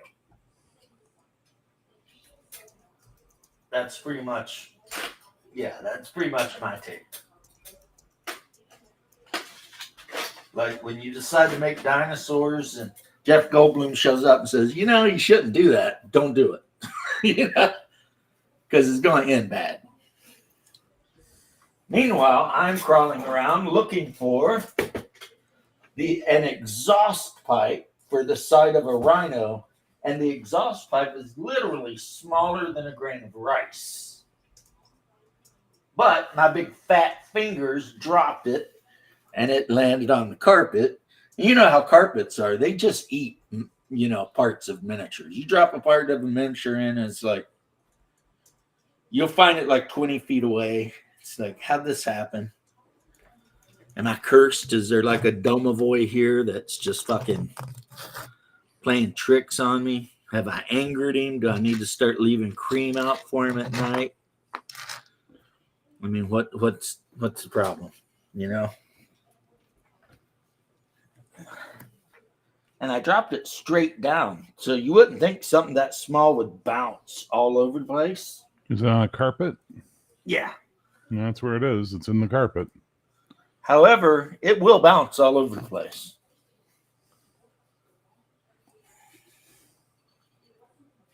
And then, because it's under my desk, I bust out my flashlight. I've got a cool Ryobi flashlight that my father-in-law bought for me.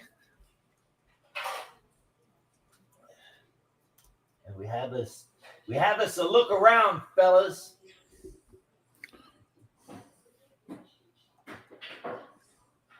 Because I'm a perfectionist and I have to have it. Wherever it is, I have to have it. I cannot have one of my predators cruising around missing an exhaust pipe.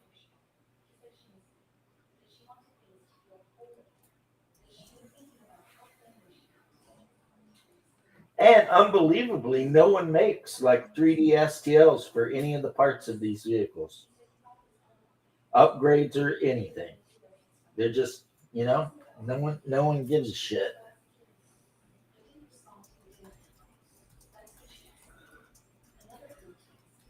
If I were playing the regular scale, I could just go online and be like, Rhino exhaust pipe, and there'd be like 100 STLs for free. But because I'm playing this version, it's like, get effed in the A, bro. No one cares. Any hoozle, though. Found some bug legs from a 3D printed bug that I've made of all that. Coochie. Cha-ching. I mean, Coochie. Evil Dead 2 is a continuation of Evil Dead 1 with a remake of Evil Dead at the start of it. Army of Darkness is technically Evil Dead 3 with a remake of Evil Dead 1 and 2 at the start of it. That's kind of the joke. It's not they're not different stories or different books. That's when they came much later. That's something they did recently. Back then, we all knew it was the same story, just being retold through a very unreliable narrator named Ash Williams.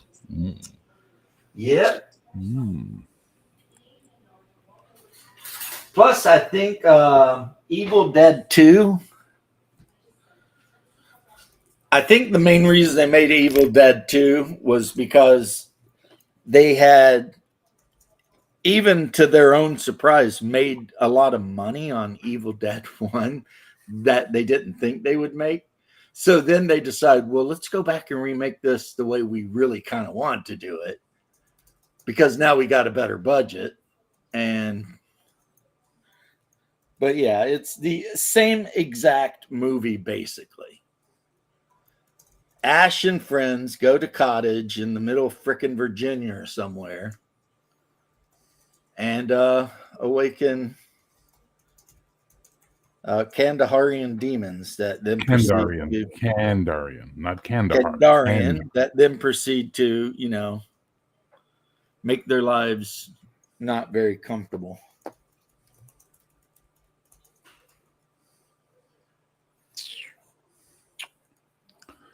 And a lot of people learned a valuable lesson after that movie.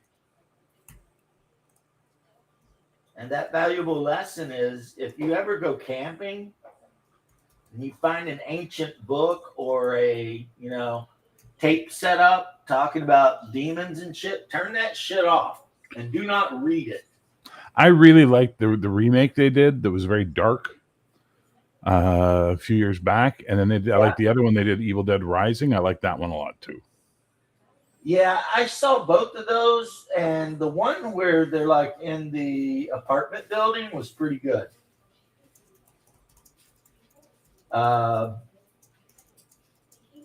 I think that might be Evil Dead Rising. Yeah, that was really good. Yeah, like the mom starts freaking out, and the kids are running around, and Yeah. and it's got the same basic, warning, which is don't read or F around with supernatural shit. I mean, even Christopher Lee said that in one of his last public appearances. Do not dabble in the occult. There's nothing good there. Yeah, people are going to people. Yeah, people are going to people. And, it's like,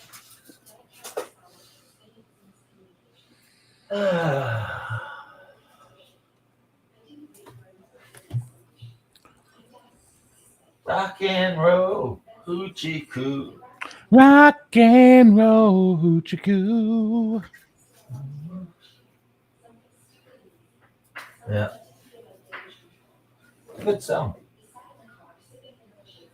Every time Coochie shows up, I always think of that song for some reason. I don't Coochie, know why. coochie, coochie.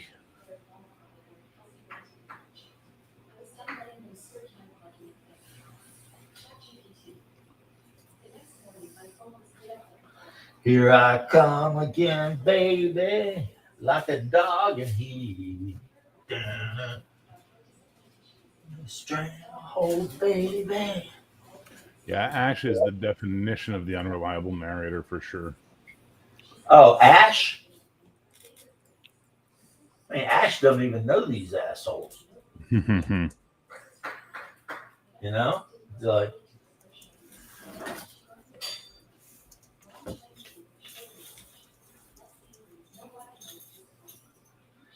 yeah, you can't really believe anything he says. And yet, somehow,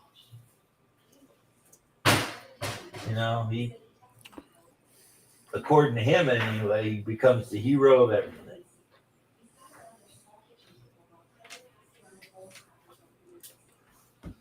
I think one of the reasons that movie has maintained the popularity it had is some of the lines are so quotable and they're so like universal that it's not really a movie of its time. You like good, bad, I'm the guy with the gun.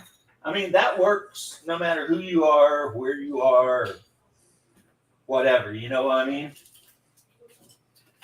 That's just a cool line.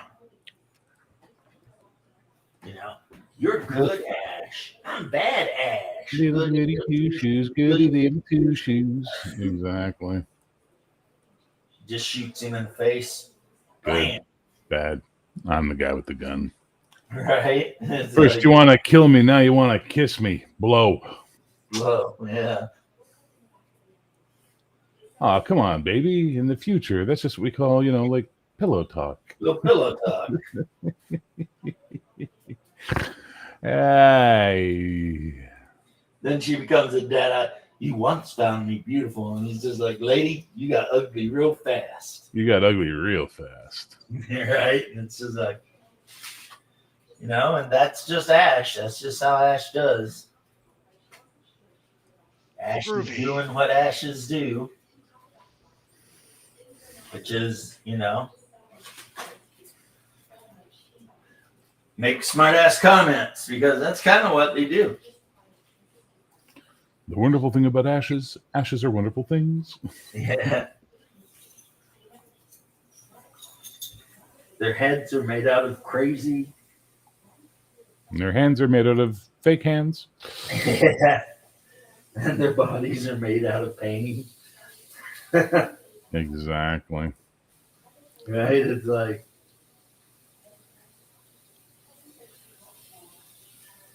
yeah, I've got the version on CD, you know, that the actual cover of the movie looks like the The Necronomicon. Necronomicon, yeah. My buddy of mine had that one, the DVD of that, yeah. Yeah, that shit's great. And it's got the alternate endings and everything. Maybe I should stay. I could lead them. No, I belong home. They screwed me. Yeah, he takes too many drips. He's like, 3 drops, no more. And you see him do it. He's like, 1, 2, And then he stops and has this thought. All right, where was I? drops, 2, 3, exactly. 2, 3. And he wakes up like in an abandoned, like ancient cave, and all the cities are just freaking post-apocalyptic, and he's just screaming, "No, I slept too long." It's I just know. like, They screwed me. yeah. Right away. He goes right to people fucked him over. That's what I love about Ash. Ash has no concept of taking responsibility for his own shit. He does not, and he goes completely insane in the Evil Dead movies. In both of them, there's a little period where he just goes completely insane. Like when all the deer and everything, like the heads on the wall are freaking out, and he just starts laughing like a maniac. I'm fine. And it's just like, yep, he's nuts. You just chopped up your girlfriend with a chainsaw. Does that sound Yeah. fine to you? Yeah. Oh man.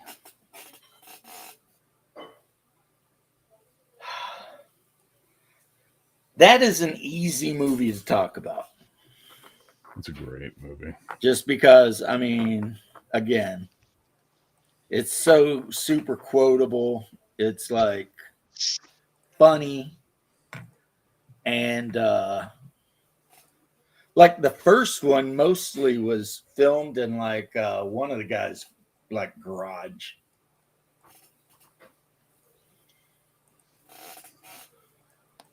No, it was a cabin they rented in Tennessee.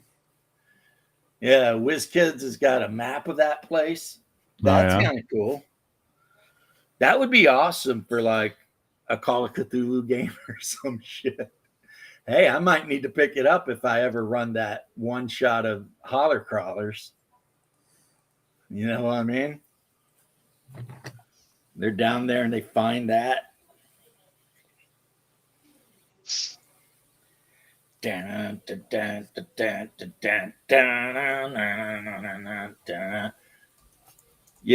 that's Uncle Teddy when he was like kicking ass. And apparently singing about physically abusing a woman or something. I'm not sure. But apparently some woman did something and he got her in a stranglehold.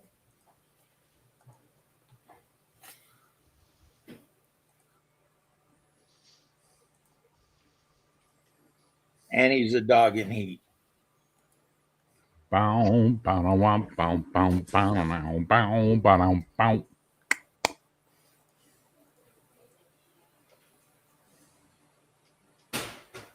Good song too.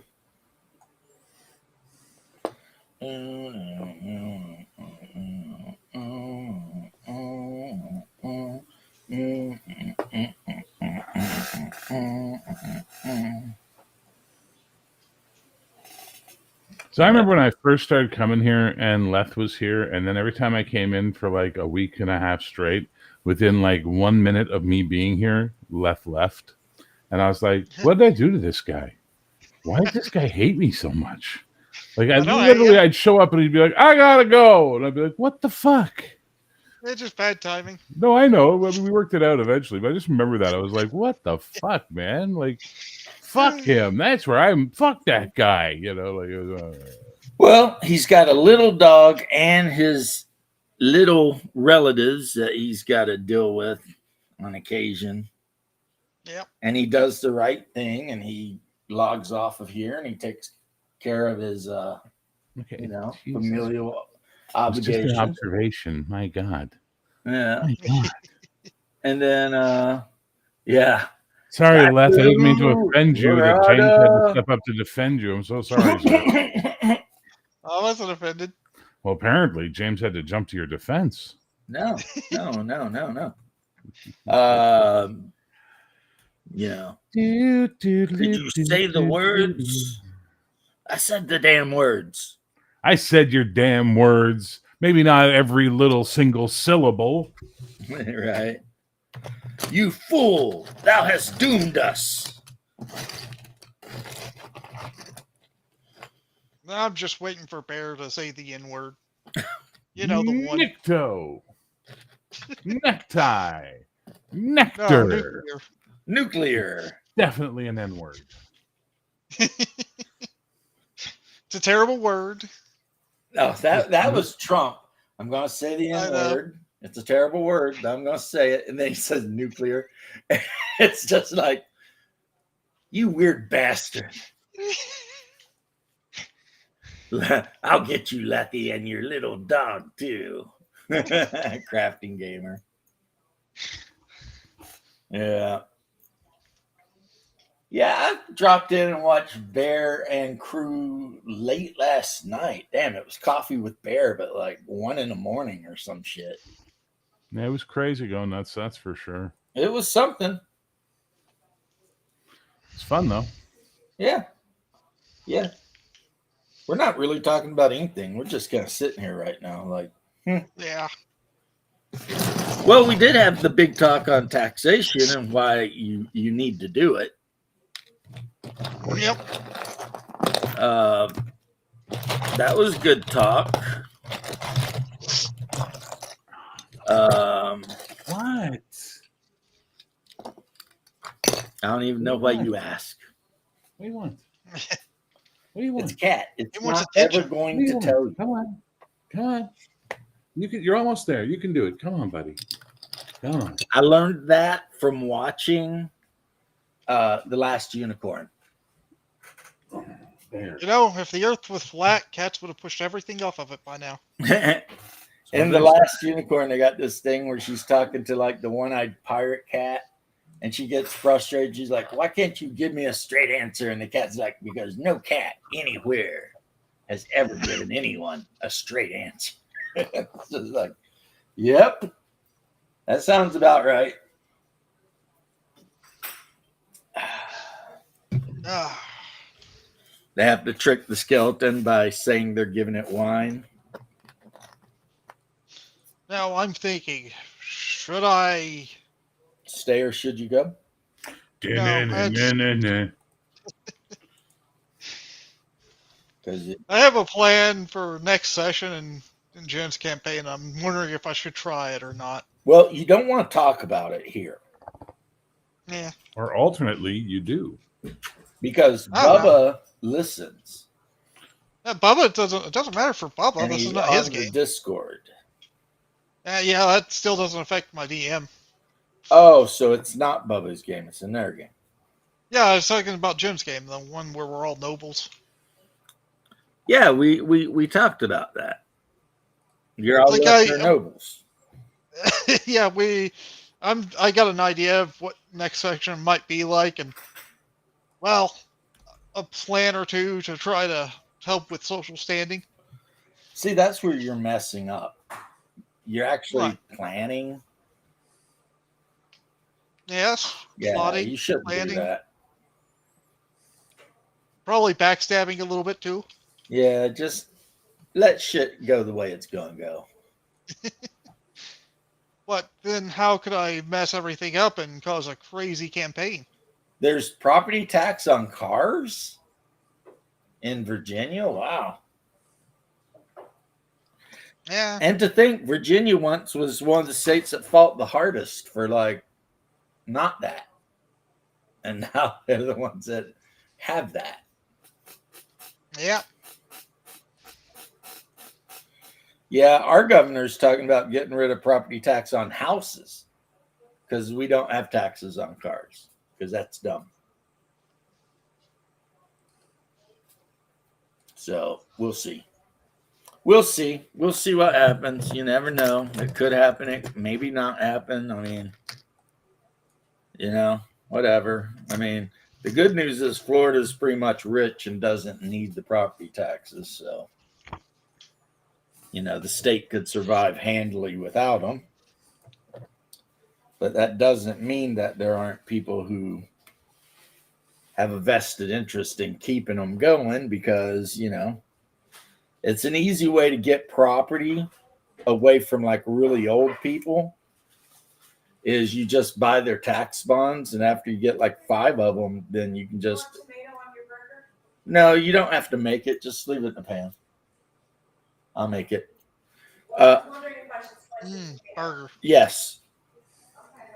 So when the old person falls behind on taxes, you can just buy all the tax stuff up and then kick them out of their own house that they've been paying on for like their whole life. And yeah, that's awesome. That sounds nice. I absolutely hate it. When we got the property, when I got my grandmother's property up in Kentucky, I got it off of an uncle, and he had not paid taxes on it for like 5 years. So it was almost ready to go. You know what I mean? And I had to run up and drop all of those taxes. And luckily, the people who own the tax bonds, they're like, okay, well, I'll take, but they made money because they wouldn't sell the tax bonds back for what they paid, obviously. Because that, even I have to admit, that would kind of be stupid, right? So I did get the property back, but I ended up paying at least 10 or 15% on whatever they had invested. And what makes it even better is this particular, not really an uncle, a guy who married my aunt and then later got a divorce, and somehow in the divorce ended up with my grandma's property. Yeah, he didn't tell me that there was like 4 or 5 years of unpaid taxes on the property when he, when we cut the deal for it. He didn't say anything about it, but he's a scumbag, so whatever. How much? Do you mind if I ask how much you shelled out? No, see, here's the thing, because there's literally no infrastructure on my property other than the house. For all 30 acres, it's about $500 a year property taxes, and so add 15% to that. Say not that bad. Not horrible, but it was bullshit that he didn't say anything about it. Yeah, but it could have been a lot more expensive, bro. Right, but see, negative about Kentucky, they have a state income tax. That sucks. Positive about Kentucky, property tax is dirt cheap. At least compared to sitting here where I sit, which is on the outskirts of Orlando. Mm-hmm. So, but then again, down here, the property tax you pay, while it is high, ensures that there's going to be a fire station within 5 miles of you or some shit. You know what I mean? Up there, nothing is nothing. You know what I mean? It's like you're paying for this property, and if your house catches on fire, do your best to get out because good luck. Save it because the nearest fire department's like 40 minutes away. So have fun with that, right? Now, where Left lives is closer to what people would consider civilization. A little bit. So he might have a better, go of things like that. But One of our houses did burn down. Yep. I'll tell you what, if you live in like a trailer, if it catches on fire, by the time the fire starts till the time the trailer is completely consumed is like under 5 minutes. Yep. So in that regard, I mean, it wouldn't matter if the fire department was literally right down the road, you know. If that thing kicks off, it's just going to be gone, you know. Yeah. But, and a lot of people where I live, like if I drive way down the mountain, there's a little, not a town because it's not like in any way, you know, what do they call it? It's still county. It's not actually a town, but they got a name for that area. And like everyone lives in a trailer. Every single person lives in like a double wide, the rich ones. And then the poor ones live in a single wide trailer, which is like the worst. But, you know, you do what you got to do, I guess, right? Some of those trailers are probably 50, 60, 70 years old, too. So, Yeah, do what you gotta do. yeah, I mean, if that's what you got, that's what you got. But, and I've never really understood it. What my uncle did is he went down to the lumber yard, right, and bought rough cut lumber and just built a house, you know? Like he had property up the hill, like near my property. And that's what he did. He just bought a shit ton of rough cut lumber and went up there and built, you know, like a 2,000 square foot house, put siding on it and everything himself. And is like, but then later, you know, after he left and everything like that, some assholes burned it to the ground because um, anytime a house gets kind of no one's living in it for too long, meth cookers move in, Yeah. and then you know the local crime watch people burn it to the ground. So, you know, if you have a house or anything in that region, you have to make sure everybody knows. Like if you go on vacation for a while, you got to make sure everybody knows. No, well, okay, Coochie, yes, these are holler people. My mom lives on the mountain almost to the top. So if I'm standing on my mom's front porch, I'm looking way down the mountain at the bottom where it gets flat and there's all the little trailers in a little cluster there. But no one's close to us. And you know. So when that flood hit Somerset and everybody was like tweaking, we were not. My mom had no idea there even was a flood until people told her. You know, like, did you hear about that big flood? She's like, no, because she's on the top of the mountain. For her to notice a flood, the sea level would have had to rise a couple thousand feet. And if that happens, I mean, forget about it. You know, I'm over here. If that happens, I'm down here treading water, hoping not to get hit by a shark or something. So, you know, like most of Florida just don't even exist anymore. It's just gone. No one's going to miss it. Actually, I wouldn't have to be worried about a shark so much as a crocodile, a salty or black caiman or something like that, really. You know what I mean? Because those guys would be moving around, wouldn't they? But that's kind of how it is up there. It's like a lot of people build their houses in the valley, which is what we call the holler. And because that's where the flat land is, etc. And so it's a lot easier to build there. But my family, when they arrived in the area in like 1680, they're like, no, F that. Let's build on top of this mountain. And yeah. And that land has been in my family for 300 plus years now. Yeah. So,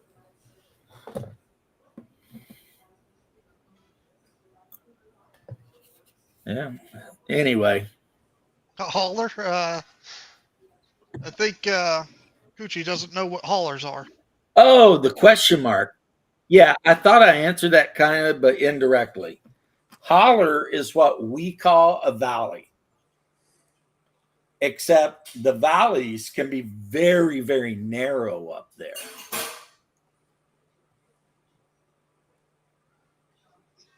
Yeah. Yeah, right. While you're treading water, trying not to get ate by a dinosaur, you get hit by lightning because Florida is the lightning strike capital of the world. It's just like, damn. It's like, forget about it. If that shit happens, jump in the car and just head north as fast as you can. I'm now Gator Man. You know, it's just not going to work out. But All we have to really worry about is like tornadoes. we don't worry about tornadoes where I am. Tornadoes really don't jump from one mountain to another. For us on the flatlands, though. But if you're in the flatlands, a tornado will get you. But if you're on a mountaintop, you're like, yeah, whatever. And I don't even got to worry about mudslides since my mountain's basically a giant chunk of granite and limestone. So there's not enough dirt on it to slide, which is why you might have heard me refer to it as God's Rock Garden. And the pictures I posted of me on the mountainside and I'm leaned up against a giant boulder and it's like bigger than a Volkswagen. My whole mountainside is just nothing but that. So I guess I should have to worry about a boulder rolling down the mountain one day, you know, and taking out a car or part of the house or something. But it's a risk that you take, you know, if you want to live there. What's funny about my mountain too is the very, very top of my mountain is actually really flat and really lush. As far as the soil is great, black soil. You can grow anything in it. It's like amazing. The negative is you can't get to it except by walking. And it's, I don't know, a quarter of a mile to walk from, you know, where the house is to where what they used to call the garden spot is. So, which I walked up to when I was up there last time, but yeah, that's another issue. It's like, you know, you're going up the mountain looking for whatever, and you know. So where I grew up, the town I grew up in, the beach or the waterfront is flat, right? The term for it is barrachois in French. It's like a swampy area. Right. Then there's about I'm going to say a steady 250-foot climb like this up to the main road and the plateau where all the houses are and shit like that. And it just goes up. Like no one lives on it. There's a couple of smaller plateaus where people have built houses and stuff, but it's quite a climb. And I'm watching this thing on like climate change, and they're like, the water levels will raise up to 10 meters. And I'm giggling, going, ooh, I could dive in then. You know, like, what are you talking about? Like, it's not going to touch us at all. Not even close. It won't It'll be, you know, like, and now you heard Bill Gates came out and he said what he said about climate change, right? That it's highly unlikely climate change would disrupt mankind beyond forcing some places to deal with it, and humanity would continue on abreast. So we've spent the last 30 fucking years recycling paper straws, you know, all the shit we've been doing for the environment, and it was all for bullshit nothing. Well, what else is new? You know, I think it might, the recycling and everything might have been just a good thing to do. You know, because we are supposed to be good stewards of the environment, but at the same time, those people that were pushing that shit are full of shit. They were just trying to make a lot of money off of dumb people. Yep. And unfortunately, it worked because I remember when I was a little kid and they were all going off on this freaking, we're going to have an ice age. Yep. And then it changed from an ice age to the whole world's just going to become a giant desert. And, Yep. and I mean, it's changed so many times just in my life. Yep. It's like, I mean, people seem to forget that according to, the scientists, we should all be dead by now. Yeah. Yep. I mean, like 20 years ago, they said we had 10 years to survive if we didn't give them complete and total power over everything we did in our entire lives. And, what happened? Nothing happened. And this is why I can't wait for the great boomer die-off, because Gen X is cynical. We hear this shit and we go, yeah, I'm going to need some more data, please. You know what I mean? yeah, Where my we hear aunt it is and we're sending me like, videos that I saw 5 years ago. China's about to reveal its invisibility blanket. And I'm like, oh, for fuck's sake. It's not real. This isn't real. well, the thing with us is we hear this kind of shit, and for good or ill, we do the math in our head like, okay, am I willing to give up this, this, and this for this? And a lot of times the answer is no. Plus, boomers are naturally distrustful of government anything. It seems like to me, it's like no matter what the government's saying or anyone's saying, we're always going to be the devil's No, that's advocate. Gen X. Boomers believe in government. Oh, yeah, I'm sorry. I'm talking about Gen X. Us Yeah. Gen Xers, man, we don't believe in government. People talk about, World War III, and the first thing we think about is Wolverines.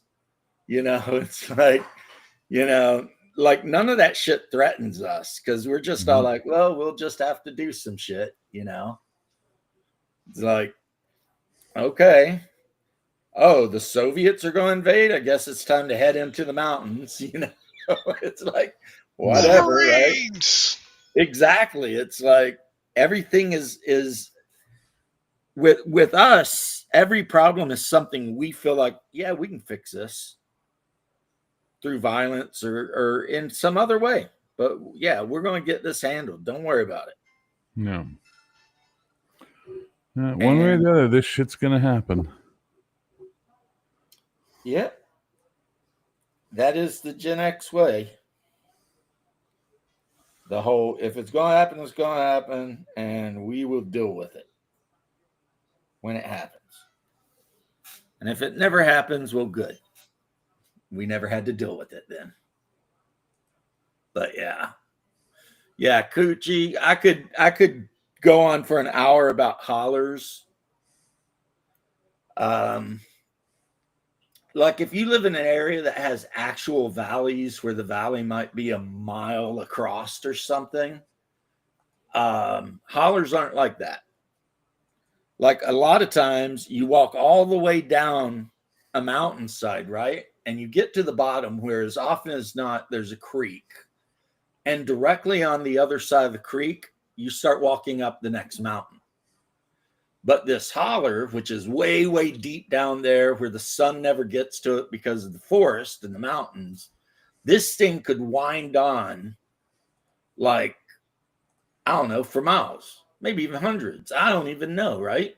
And if you follow the creek, like not the flow of the creek, but against the flow of the creek, chances are you're going to end up at a small waterfall, a fissure in the rocks that the water's coming out of, or a cave. So that's where you get a lot of the myths of feral people and cannibals and Myths.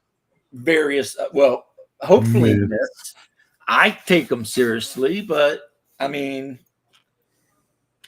and by take them seriously, even when I'm walking to my own property, I am armed to the teeth. And I am way more concerned with two-legged things than four-legged things.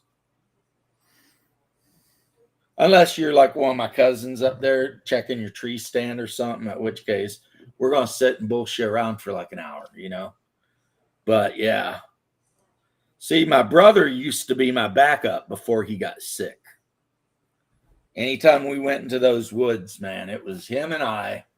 Pistols, long arms, plenty of ammo, knives. Because if you're on your property wandering around and you wander into like another person and you don't know who they are, and it's like, what are you doing here? You know, like, are you lost? I mean, seriously, it's like that because we're not very trusting people, honestly. Honestly. I mean, we are the state revenuers went to die. We are the world. And I know I've already told you guys that story / joke. The revenuer wanted to hire this 15-year-old guy to take him up into the mountains to show him where all the stills were. And the kid said, I'll do it, but you got to give me $50 before I will. And the revenuer's like, I'll give you the money when we get back. And they argue back and forth about for a little bit. And the revenuer gets angry. He's like, look, I'll give you the money when you get back. And the kid looks him dead in the eye and says, you're not coming back. At which point the revenuer got in his car and left because he realized, he was deep behind enemy lines. And that kid was going to lead him way up into the mountains. And then somebody was going to kill him. Maybe the kid, maybe not. But yeah, he was going to get killed and chucked in a cave or something, And who knows, aliens a million years from now or sapient raccoons when they arise up after we've destroyed ourselves, they might find his skeleton in the bottom of a cave and be like, oh, look, I wonder how this got here. And then they'll have all kinds of theories about it. Kind of like how we do every time we find something and we have all these theories, but heaven only knows how any of it happened. I think the latest thing on the Iceman is they figured he got killed because he had a bunch of arrowheads stuck in him. So, dude was walking around ancient Switzerland or some shit, and some other dudes decided to go ahead and just shoot him full of arrows, and he fell down into the ice and got frozen until we found him. Like, yeah. Life comes at you pretty fast. Wear a helmet. But just goes to show, man. There are people out there that will just murder you for no good reason. A buddy of mine one time we were talking about corruption in pharmaceuticals and stuff like that, and I was like, dude, the pharmaceutical industry is a $90 billion a year global industry. If I find the right crackhead, I can get you murdered for $25. What do you think people will do for 90 billion? I hate to even think about it. You know what I'm saying, though? I 100% am right on board with you about it. You know what I'm saying? I mean, it's like, yeah, I mean, and this, I guess some people would consider political, but I mean, every time you're watching the news, it says brought to you by Pfizer, so they already own the media. And they create drugs that don't ever heal anything. As a matter of fact, like we were joking the other day, this will cure your anxiety, but it'll cause you to randomly have explosive diarrhea and want to kill yourself. And incontinence. It's like your butt you pissed yourself, but hey, at least you're at the party. I love the ones for the people that have the psoriasis, the little patchy skin. Look at the negative effects of this. They're like, are you sick and tired of psoriasis and having to cover up? Take this stuff. It'll stop psoriasis, but it might just give you cancer. You may die of a heart attack or a stroke. It's like, I think I'll keep the psoriasis, man. It's inconvenient, but it's not going to kill me. So true. Yeah, AIDS ended up being the best thing that ever happened to a lot of those pharmaceutical companies. I mean, an AIDS patient is the best because their drugs are expensive. They have to take them, and the good thing is the poor ones get it all paid for by the government. And literally, as long as they take their drugs, they'll never die. But if they stop taking their drugs, they will die. You know what I mean? So it's like a captured audience. It's like you have to buy my role playing book, or you'll just die. You know. And also every expansion I put out every month, or you'll just die. And it's like, wow, you know.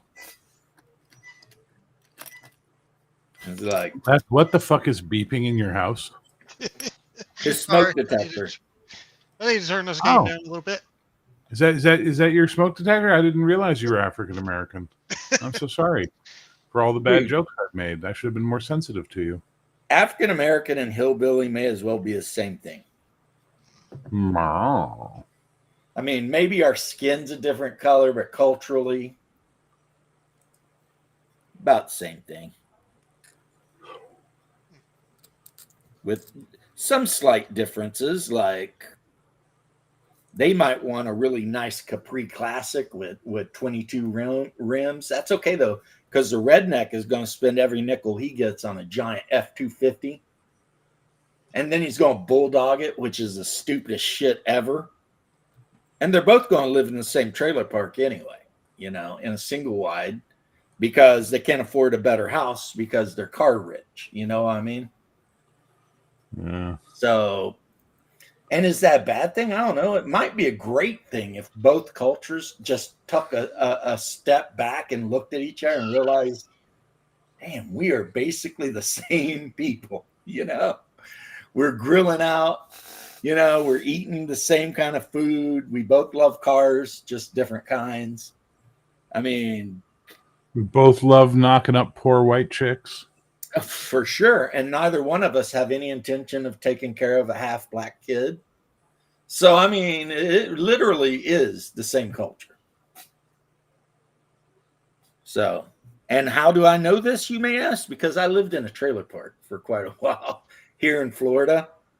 And instead of noticing differences, because I have this weird pattern recognition thing that my brain does, I was noticing all the similarities. And it is amazing how similar these groups actually are, you know. Now, the coolest people to befriend in the trailer park are the Mexicans. Because if you can get in good with the Mexicans, every weekend is a cookout. And you are invited. And the food is great. And you just sit around and play dominoes and shit and listen to that Oompa Loompa music they love so much. You know, it sounds almost like polka, but it's Mexican. Yeah, those guys are the best. So I made sure to get in with the Mexicans. You know what I'm saying? It's not hard. Just be nice. Actually, I can actually say that the time me and Hungar lived in that trailer park was some of the best times of my life. And we lived in a shitty single wide trailer, just, you know, but there was always something cooking in the neighborhood. You know what I mean?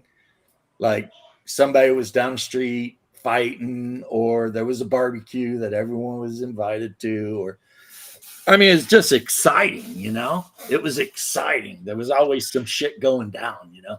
Kind of reminds me of that movie, The Burbs. Mm. Yeah. And I was kind of Corey Feldman. You know, I had chairs out in the driveway that no one ever parked in. And we just hang out at night, all of us, and just watch the crazy happenings in the trailer park. And, you know, it was kind of badass. Plus, there were a lot of trailer park girls running around the outside. But for real, though, you know. And a lot of my buddies dated them. So, yeah. I mean, if you've never lived like that, it's hard to even. You probably have a hard time imagining, but I can tell you right now, it was exciting as hell, man. Hey, what's up, William Sova? How you doing? I'll tell you how much I loved living in that trailer. Even when Hungar sold it to a friend of ours and we moved out because we've got a much better place because we had better jobs and money, we still went back every weekend to hang out with our friend in the trailer park and play D&D and shit. You know, it was just like, but after that, we had moved into the hood. And I'll tell you what, I loved living there too. Like, I know Hunger loved living there because he was sleeping with like all the black chicks. And all the brothers that were there, they were gangbangers for sure, affiliated and shit. But you've heard me tell this story, man. They'd see us out in the yard beating the shit out of each other with rattan woods, wearing armor and shit, and they just ride by and wave. Sometimes they'd even pull over and watch us because we're practicing for SCA. And yeah, never had a problem with not a single one of those bros, you know. But then again, we weren't buying crack or anything, so you know. That's the thing. That's how you get in trouble. You get caught up in that drug thing, owe somebody money, don't pay them back. Now you're in trouble. And that's everywhere because a guy I knew growing up, Eddie was his name. He shot a dude in the face over like $15 and ended up going to the Kentucky State Pen for freaking 20 years. And you know, and then of course my little brother caught somebody on fire with a jar of kerosene because they owed him some money for weed.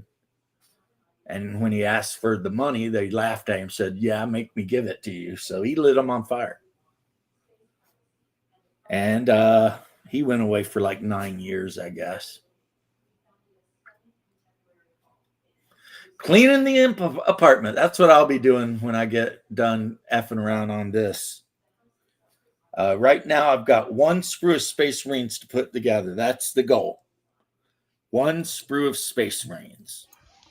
I've already put together the Contemptor Dreadnoughts, which I'll put one over here. So those of you who know what Contemptor Dreadnought, you can look at him. It's a dreadnought with a twin link glass cannon and a power fist with like a melta gun in the power fist. And now I've got, you know, maybe 40 Marines to put together, 5 on a base. Not that big of a deal, you know. One thing I wish, which I know they'll never do, but I really wish they would like sell. Like, I probably could go to eBay for this and find somebody who's just selling like a shit ton of assault Marines. Which, for those of you who don't know, they're just Space Marines that have jump packs. Because I would actually kind of like to put together a whole damn army of just jump pack mounted Space Marines. That would be a very Blood Angels thing to do, you know? Because the Blood Angels, they do love their jump packs. That's a fact. So,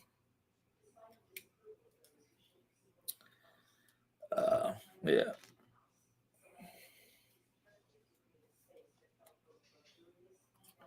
So, in one sprue, you basically get 10 Space Marines with jump packs. So, that's 2 bases, which is the minimum that you can take. But with everything I have so far, I have 4 bases. So that's like a platoon. Or actually, no, that's a squad. Domanwood Kickstarter has landed. Squirrel, I know you're looking forward to that, man. Another thing I have to start doing is they have the apothecary And I've been putting the apothecary on the command stand, but you can put the apothecary on a stand with standard infantry, and he counts as an upgrade for your standard infantry. So that every time you get a failed saving throw with that group, you basically can re-roll that failed saving throw because you've got a medic assigned to the group, you know. So yeah, that's something I'm doing with all of the rest of my apothecaries that I built. They're not going on command stands. They're going into tactical squads. So yeah. Yeah. So the OSC guys doing a whole setting of Domanwood. So Squirrel Hermit, what does that mean? What does that mean? Like, is it going to be like a big setting? Is it going to be a collection of adventures? I don't know a whole lot about Domanwood. All I know is it's the guy who created OSC or edited it, because he didn't create anything. He just edited a bunch of shit. It's like his thing. And it's supposed to lean heavy on like fairy tale type stuff, as opposed to like gritty, you know, whatever. So, I guess basically, Squirrel, if you're still here, I'm asking you to explain what is Domanwood, how much does it cost if you wanted to get the Kickstarter, and why anybody would want it, you know? And if you want to join us to talk about it, you know, the link is there, or I'll redo the link and you can join us and be like, hey, you know, this is why you want Domanwood. And you know, and I'll be like, cool. This is a good topic we can talk about. Of course, as always, no,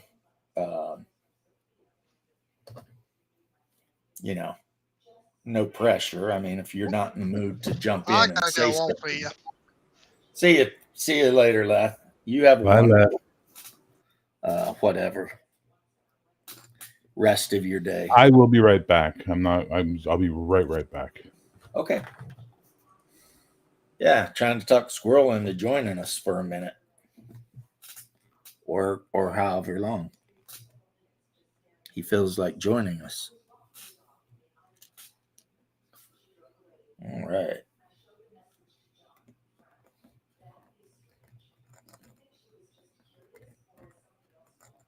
I guess Squirrel dropped in, posted what he posted, and immediately left. People do that. Bear has joined. Hey. There's Bear. Got his different symbol up. Yeah, I was so tired of having just a little black background. I want to switch over to Chrome so I get that bleeding color effect. So the guy who makes all the memes sent me the receipt of him having bought a copy of my game.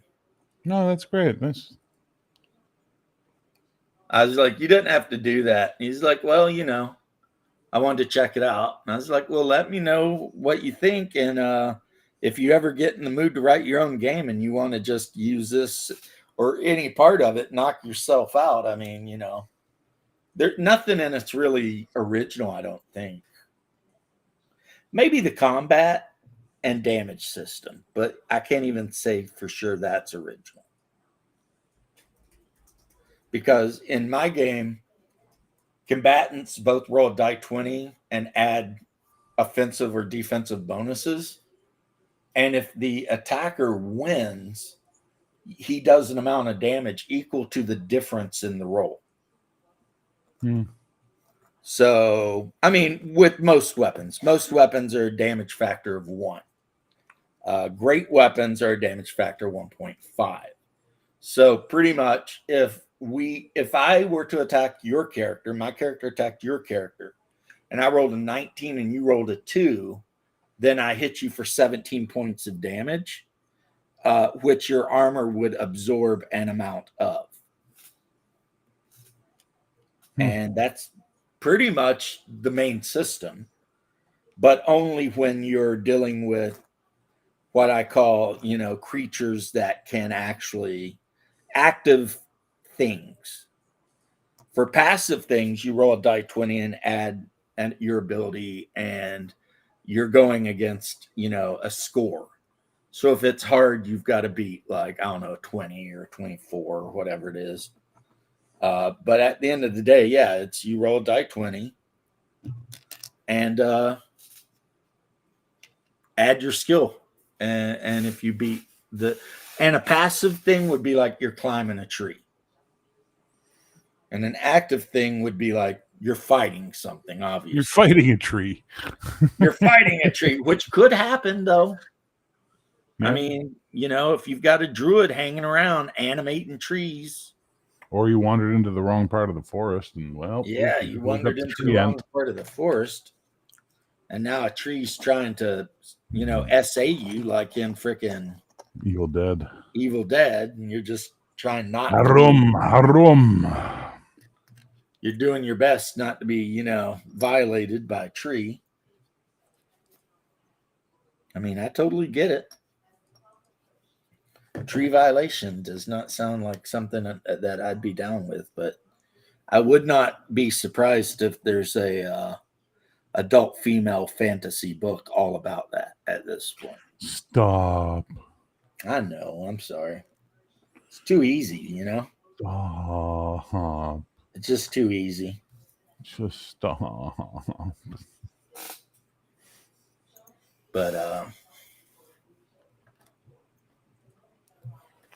yep. I need more assault marines. That's what I need. I have now officially sold 35 copies of the print version of Valorous. So because everyone you know wants 65 to buy it. more to go before I break even on this fucking project. Yay me. Yeah, but there's something more important to think about. What's that? Right? A lot of people look at things and they play games and they whatever. No. But brave people actually throw their hat into the arena. That's fair. And hey, what's up, RPG guy? And whether or not what you did appeals to the masses, it doesn't take away from the fact that you had the courage and the work ethic to actually create something and put it into the world, Yeah. No, I agree. Now, of course, I wish you sell 10,000 billion copies and you 10,000 billion, and you become the richest man in all of Canada. But I'm down. But I mean, if that doesn't happen, it doesn't take away from the fact that you created something. I agree. Thank you. It's very kind of you to say, but I agree. Yeah. And some people are going to love it. Some will. There are some people won't. out there who are going to get their hands on Valorous and be like, this is the game I've been waiting for my whole life. It might only be like 2 groups, but I mean, that's still, you did a thing, you affected lives. I agree with you on that. Listen, it had to come out. It just had to. I couldn't stop it anymore. It had to come out. Right. And I feel the same way with the game I wrote, which has only sold like 12 copies or something. Well, 13 now. Yeah, 13 now. It's not like I was attempting to like make a big break into the gaming industry and be like, noble or whatever. I just wanted to write a game because my mom was having a hard time telling one die from the next. Yeah. And so I designed a game that functions on a die 20. 2 really you need, because if you're fighting monsters, then, And of course, players being players, they're going to have their own die 20s, obviously. I mean, Yeah. It's not like, but yeah. So I'm sorry, RPG Dad. I'm sorry, RPG Dad. I can't go to the Emporium as an astronologist. I'm not allowed. It's against us to go to the Emporium. So sorry. I think my game is on Biggest Geekus's thing, and it might be on. I know it's on Lulu, and depending if you get the hardcover or whatever, it's like What's it called? $6. What's it called? Legends of the Middle Kingdom, but I've seriously been thinking about changing the name.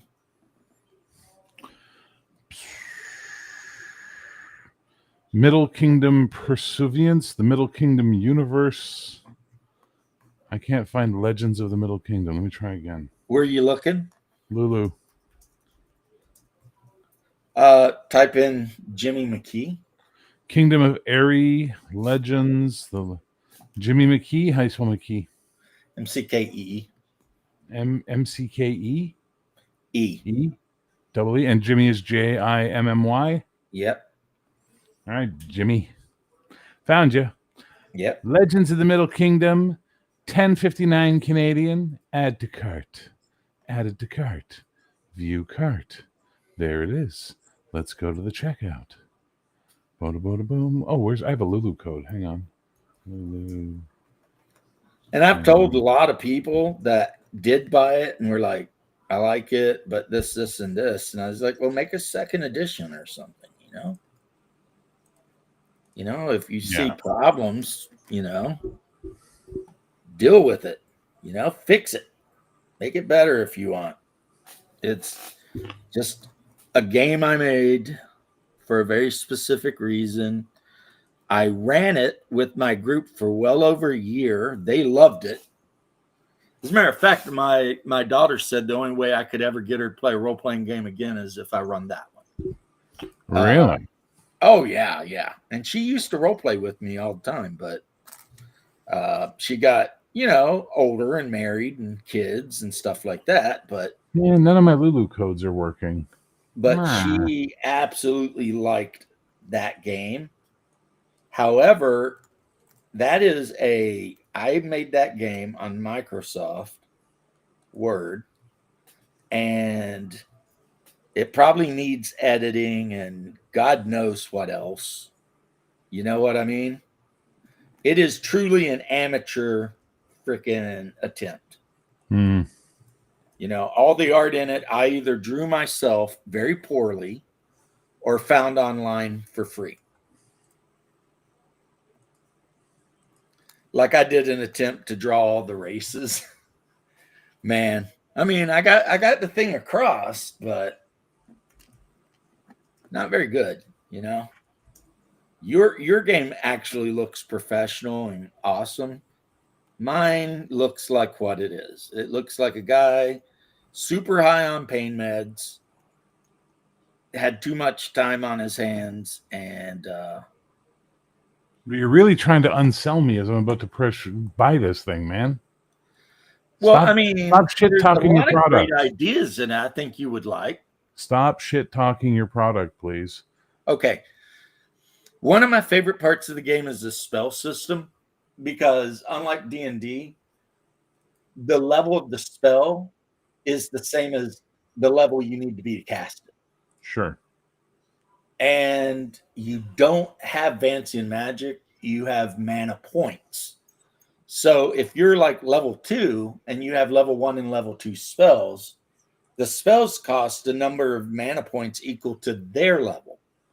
So you have to choose whether you want to, you know, cast the expensive spell quite a few times, or maybe spam the cheaper spell, you know. So like if you get 9th level and you learn a 9th level spell, you're basically going to be able to cast that one time. And then you're going to have to rest. Kentucky Rex, what's up, fellow Kentuckian? How are you? I purchased. Well, now you can look at it and tell me what a piece of it is. Well, it's going to take 11 to 14 days to show up. Oh, that sucks. But yeah. So in 11 to 14 days, you can be like, cool. I wonder if there's money on Lulu that I'm supposed to get. I don't know how that works. I've never actually, been like, give me this money or something. I mean,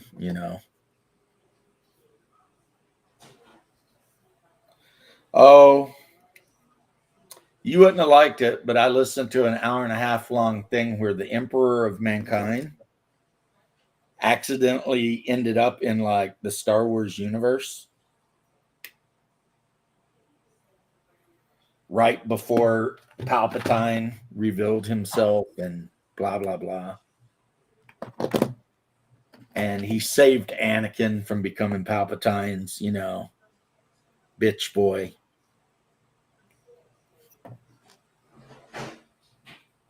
And you know, the Star Wars characters like Mace Windu and Yoda and all that, they're like, what is this, And yeah, it was actually pretty good. I know you don't like him, but it was pretty good, The guy who did it did a pretty good job. I mean, other people may disagree. They might be like, the damn emperor is just way too OP. And it's like, yeah, he is. He absolutely is. He is the thing that should not exist. What is the thing that should not exist? The Emperor of Mankind. Oh, for fuck's sake. No, I was saying how I watched the one where the Emperor accidentally ended up in Star Wars. Yeah, care. I'm from the mountains, even though right now I'm living outside of Orlando. But if you know the area around London and all that, then you know about where I'm from. So, good times. But yeah, I mean, if you're a super fan of Star Wars, you might be a little upset at how easily the Emperor of Mankind just basically crushes all their nuts. But if you're like, a fan of 40K, you're like, well, he is a deity after all. So, the most powerful Sith Lord or Jedi in the world cannot deal with this guy, There's just not a way to deal with him, He just shows up and starts stomping Imperial nuts, well, Republic nuts. And then decides to build the Imperium of Man, which pisses a lot of people off because, Act 1, kick the shit out of every alien you encounter. Corbin and Barbara. All right. Yeah. Corbin. I know about Corbin. So, yeah. So the Jedi, of course, are like, stop exterminating aliens. And the Emperor and his space marines are like, no. And the Jedi are like, we will fight against you. And the Emperor's like, I'm very sorry to hear that. And then he starts just exterminating everything. But he does try to reason with them. They just can't be reasoned with,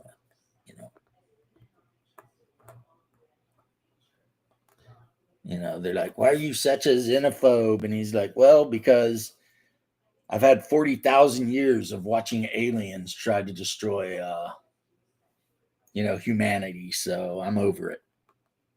We're just going to go ahead and nip that shit in the bud. That's the same thing Steve Rogers said to him or whatever. When he met Captain America, and Captain America's like, what's up with you wanting to kill all the aliens and shit?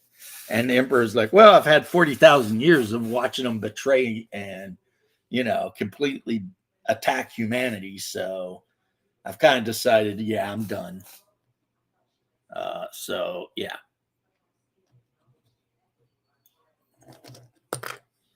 And then, of course, Captain America's like, well, I'm not going to help you then.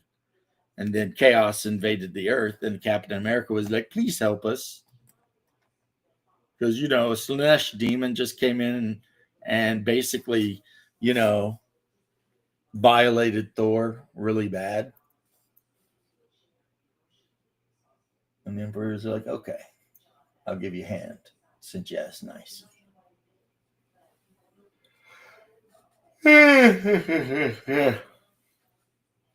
But anyway, things Bear doesn't care about for $1,000.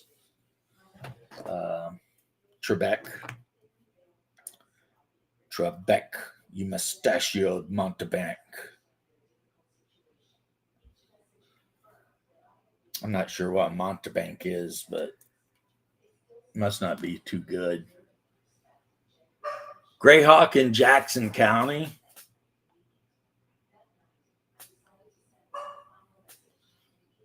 Yeah, I'm sure it's an adventure trying to keep people from stealing the copper out of your truck.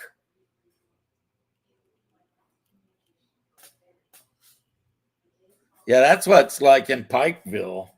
I have people in Pikeville, and it's like, you go there, and it's like, man, I hope you got a big dog that scares the shit out of the meth heads, because they will straight up try to rip the copper right out of your house. And they're like, no, we're not doing this today, guys. Sorry. Need to take yourselves on. Do something else.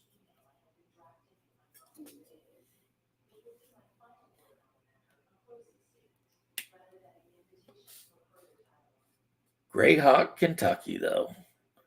Back when living Greyhawk was a thing, I don't know if it still is or not. Whatever state you lived in, they correlated it to a state or nation or whatever in Greyhawk. And Florida was basically one of the Ulick games or countries, like Principality or whatever, Ulick. And Kentucky, I believe, was like Keoland or something. You know. So I actually kind of dug that. Living Greyhawk could have been like the shit, but from what I understand, there was a lot of infighting and, you know. But when I run Greyhawk, I actually just run it from the freaking Gazetteer.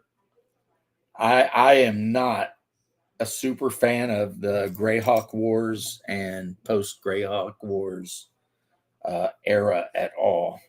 Just not really my thing, you know. And I mean, I'm not saying it's horrible, and I'm not saying people who like it are like bad people. I'm just saying it's not really my thing. Just not a fan of it. You know, What's not really your thing? The Greyhawk Wars and post Greyhawk Wars setting.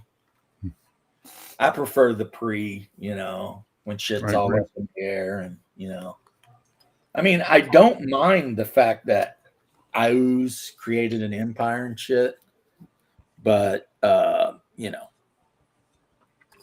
because for the longest time he was trapped in the city of Greyhawk and underneath in the dungeon. No. Because Zagig had trapped him under there, but then some people. I would love to see Bear run a rogue trader game. He would probably be really good at it, but then he'd also hate himself in the morning. You know, I would absolutely hate myself for it. You know, but he'd probably be good at it because he's good at running every other thing. So, you know. Well, thank you. Coming up with an interesting adventure for a ragtag band of characters in a 40K game, traveling around on a broken up, wrecked ship, trying to, you know, survive and make money or whatever. I'm sure he could come up with tons of stories for that. Especially if he had players that were willing to like buy in and not spend, you know, an hour arguing about every little thing. Which, I mean, he don't have to deal with, but I do sometimes. So, you know, I was kind of venting in my own way there for a minute. Tell you what, I was watching Bruce's game the other day, and for about an hour straight, they were just bitching about, I don't even know what. They did nothing. They went nowhere, and they bitched and bitched and bitched at each other. And Bruce is just sitting there like, so, and it's like, Bear is not a fan of pretty much anything having to do with Games Workshop's IPs. Sorry, I don't mean to speak for you, Bear, but I'm eating bacon. Speak away. Yeah, I mean you're a big boy. I know you can express your own distastes. Bear's just not a 40K guy. There's a lot of people like that. Like my wife is not a 40K wife. She absolutely does not like any part of 40K. Now, has she played 40K games? Yes. You know why? Because sometimes when you marry a gamer girl, she'll play games just because she wants you to be happy, not because she wants to play the damn game. But she does want to be at the table with you and all of her friends. So she'll tolerate certain shit and do her best. But my wife absolutely hates Warhammer 40K. I mean, with a white patch. Now, she likes fantasy. You know what I mean? Warhammer Fantasy, she likes that. But not 40K. So it's like, all right, whatever, The lore of Bear. Bear is a man of mystery. What we don't know about Bear probably wouldn't even fit in the Grand Canyon. Oh, stop.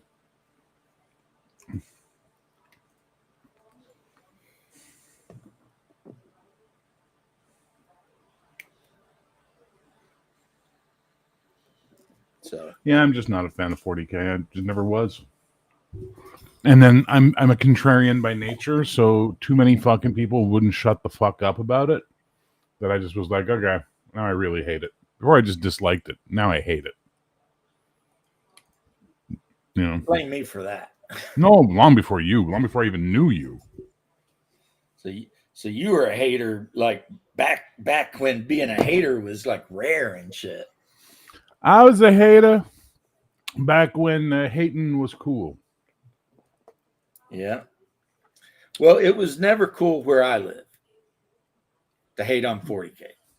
Well, as guys go, I'm going to run a Rogue Trader game. I'm like, what do you do in this fucking universe other than constantly be on the fucking run from the Empire and the warp monsters and everything else? This doesn't sound fun. This doesn't sound interesting. It just sounds bleak. Well, I wouldn't be on the run from the Empire. I'd be 100% down with the Empire. I don't think it was based on me, sir, because I hadn't gotten the nickname Bear yet by that point, and I never worked on a film with James Gandolfini, so I don't know. But no, not based on me. Well, I drink all the haterade when it comes to 40K. Gandolfini sounds like it should be an elven. A little Gandalf. It's Gandolfini. It's a little one. Yeah, it could be like an elf. It's like Mussolini. It means little moose. Does it? No. I don't know. But it sounds like it should. I mean, the only Italian I speak is like spaghetti, marinara, and I don't even say that right. So, well, I don't fault people who like fucking 40K. Like, enjoy it, like for fuck's sake. I don't have to join your fucking cult. If he didn't like people who like 40K, you wouldn't be here. Yeah, and when you guys start going for the Emperor, I just mute, go make a cup of coffee, go make sure the cats are alive, stir supper, whatever I'm doing at the time, maybe work on my Patreon a little bit. I just tune it out. I don't need to fucking deal with it. For the Emperor. Fuck the Emperor. That's blasphemy. Fuck the Emperor right in his big imperial asshole. Blasphemy, sir. No, whatever. Fuck him twice. There's right now, some member of the Inquisition is heading your way. Cool. Welcome to Canada, eh? Sportsman's Paradise. Sportsman's Paradise. Gandalf means gray elf. Yeah, I know elf is like ancient Scandinavian for elf. An elf. because they called the black elves the Schwarz Elf. Was the dark elf. Alfheim. Alfheim is where the elves are from. It means elf home. Yeah. And then there's Yeah, they had a lot of Svartalheim. worlds. They had a lot of worlds. They had like, yeah, Muspelheim and Alfheim and I guess Earth was the middle Earth. Middle Earth is us, right? Midgard. It's us. Yeah, And that's why Midgard is Middle Earth in Tolkien is us. Yeah. It's just No. us in a time so far beyond our recorded history that, you know. Not only that, but Robert E. Howard's Hyborian Age is us. Except it's like 10,000 years ago or more. Like in the Conan world, Hyboria, Daggerland hadn't been consumed by the sea yet. And the Mediterranean Ocean didn't exist yet either. Swaffleheim is for some other elves. Okay, I think that's where the elves that make waffles. I was going to say Swaffleheim is the Waffle House of the Scandinavian mythos. It's where everybody goes to cause trouble. It's like if you go to Swaffleheim and like you can't find anything, it means Ragnarok is upon us. No. Swaffleheim is the place where those who didn't get into Valhalla get to go. Right. So in Valhalla, they're drinking, they're singing, it's great. Swaffleheim, they're fighting. just nonstop chucking chairs and benches. Chairs, tables, hot grease from the fryer, the whole 9 yards. And then, like, after the bow's over, everybody gets waffles and eggs. Exactly. Like, okay. And sausage links. Yeah, and some sausage links. Why not? Who doesn't like a couple sausage links with their eggs? No, you don't want to go to Methelheim. You do not want to go to Methelheim. Right? Methelheim. Yeah, nope. You know what? I'm going to start calling Pikeville, Kentucky, Methelheim. I'm just going to call Florida Methelheim.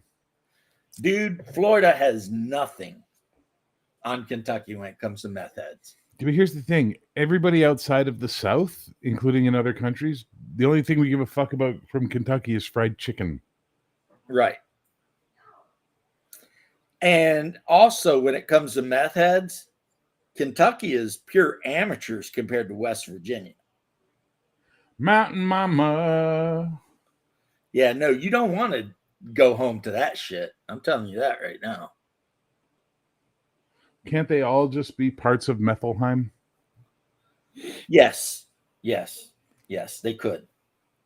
Well, the thing is Pikeville is literally like a 10 or 20 minute drive from West Virginia. So, it's just catching the bleed out from West Virginia, Yeah, Mithralheim sounds like a really shitty place to be. There's like nothing to burn for heat. There's no food. It's just fucking mithril everywhere. I mean, the dwarves might like it, but for like an hour. Then they're going to want a beer. No beer in Mithralheim. Why? No hops. No fire. Don't dwarves come from Muspelheim? Muspelheim? I don't know. I've never been to Muspelheim. I figured that's where Popeye's from. It's from Muspelheim. I said Muspel with a P. Muspelheim. Yeah, I'm still saying Muspelheim. It's where Popeye's from. Oh, hoo-hoo. Yeah. All the women look like freaking olive oil. Ugh. I know, right?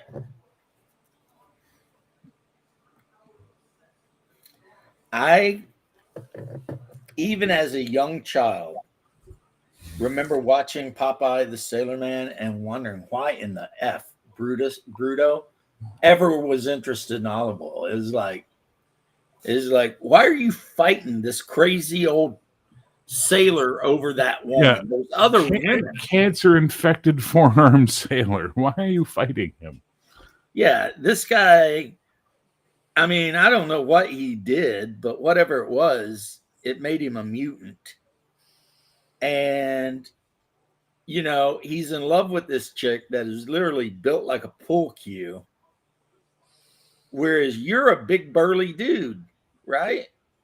You're big, you're strong, you got a nice beard and shit. So, I mean, what is your problem? Let the mutant have his weird misspellheim. Yeah, that's where you go. And no matter how hard you try to spell things right, it just never works. But, Yeah, I'm from Frenchelsheim. It sucks. Frenchelsheim. Yeah, well, I mean, I was born in Trailerheim. You had the ultimate Frenchman on your show the other night. Yeah, last night. Yeah. Well, other can mean any time before now. Yeah. In Kentucky, where I'm from, other could mean anything. It just means not now. Who's there? But anyway, yeah, I mean, I can't think of anyone more French than Max. I can. Well, you know more French people than I do, though. That's fair. So, yeah, you've got this probably huge, quantity of people that you can look at and say, yeah, that guy's very French. I've got Max and the guy who played Leon. Jean Reno. I met him. And was he nice? Very, very quiet, but very nice. Very, very subdued guy until he started drinking. Then he got really excited. Well, I mean, that's how a lot of people like that are. Yep. And I mean, color me surprised, a Frenchman drinking. I mean, I'm so surprised by that. And in the end, she founded Olive Garden.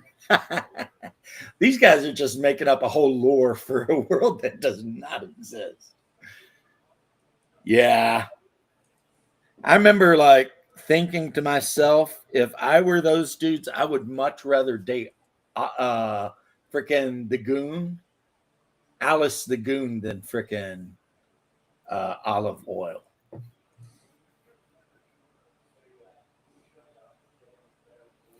I mean, she wasn't pretty or anything, but at least she kind of had a figure. Okay. So I want to something not political, but slightly political, I guess. Okay. Well, I think the murder of Charlie Kirk was a horrific thing, and I think Charlie Kirk was an important voice. But I'm getting a little freaked out by how they're kind of like messiahing him now in his death. You know what I mean? Like, I'm getting freaked out by it a little bit. I wouldn't get freaked out about it, but the one thing a lot of people misunderstand about the assassination of Charlie Kirk is he was not assassinated over his political opinions. He was assassinated over his Christian opinions. Well, and regardless, they say that he said was hateful was him quoting scripture. Yep. Again. So he's a religious martyr. Actually, yeah, no, I'm not down for that. Well, I mean, I know you're you and you believe what you believe, and that's no. It's not just what I believe. Is I just know how this shit ends. I'm a student of history. I know how religious martyrdom ends. A lot of dead people. Well, you know how it ended in Florida. We put a street up. We named the street after him, out in the boonies.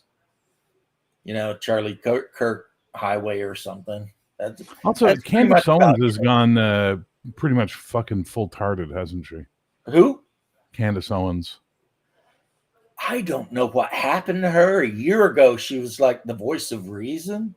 Now she's lost her fucking mind. And then she fucking fell off the deep end. I think it has something to do with her relationship with Kanye. When Kanye got basically destroyed for saying some very impolitic things, Candace followed him down. You know what I mean?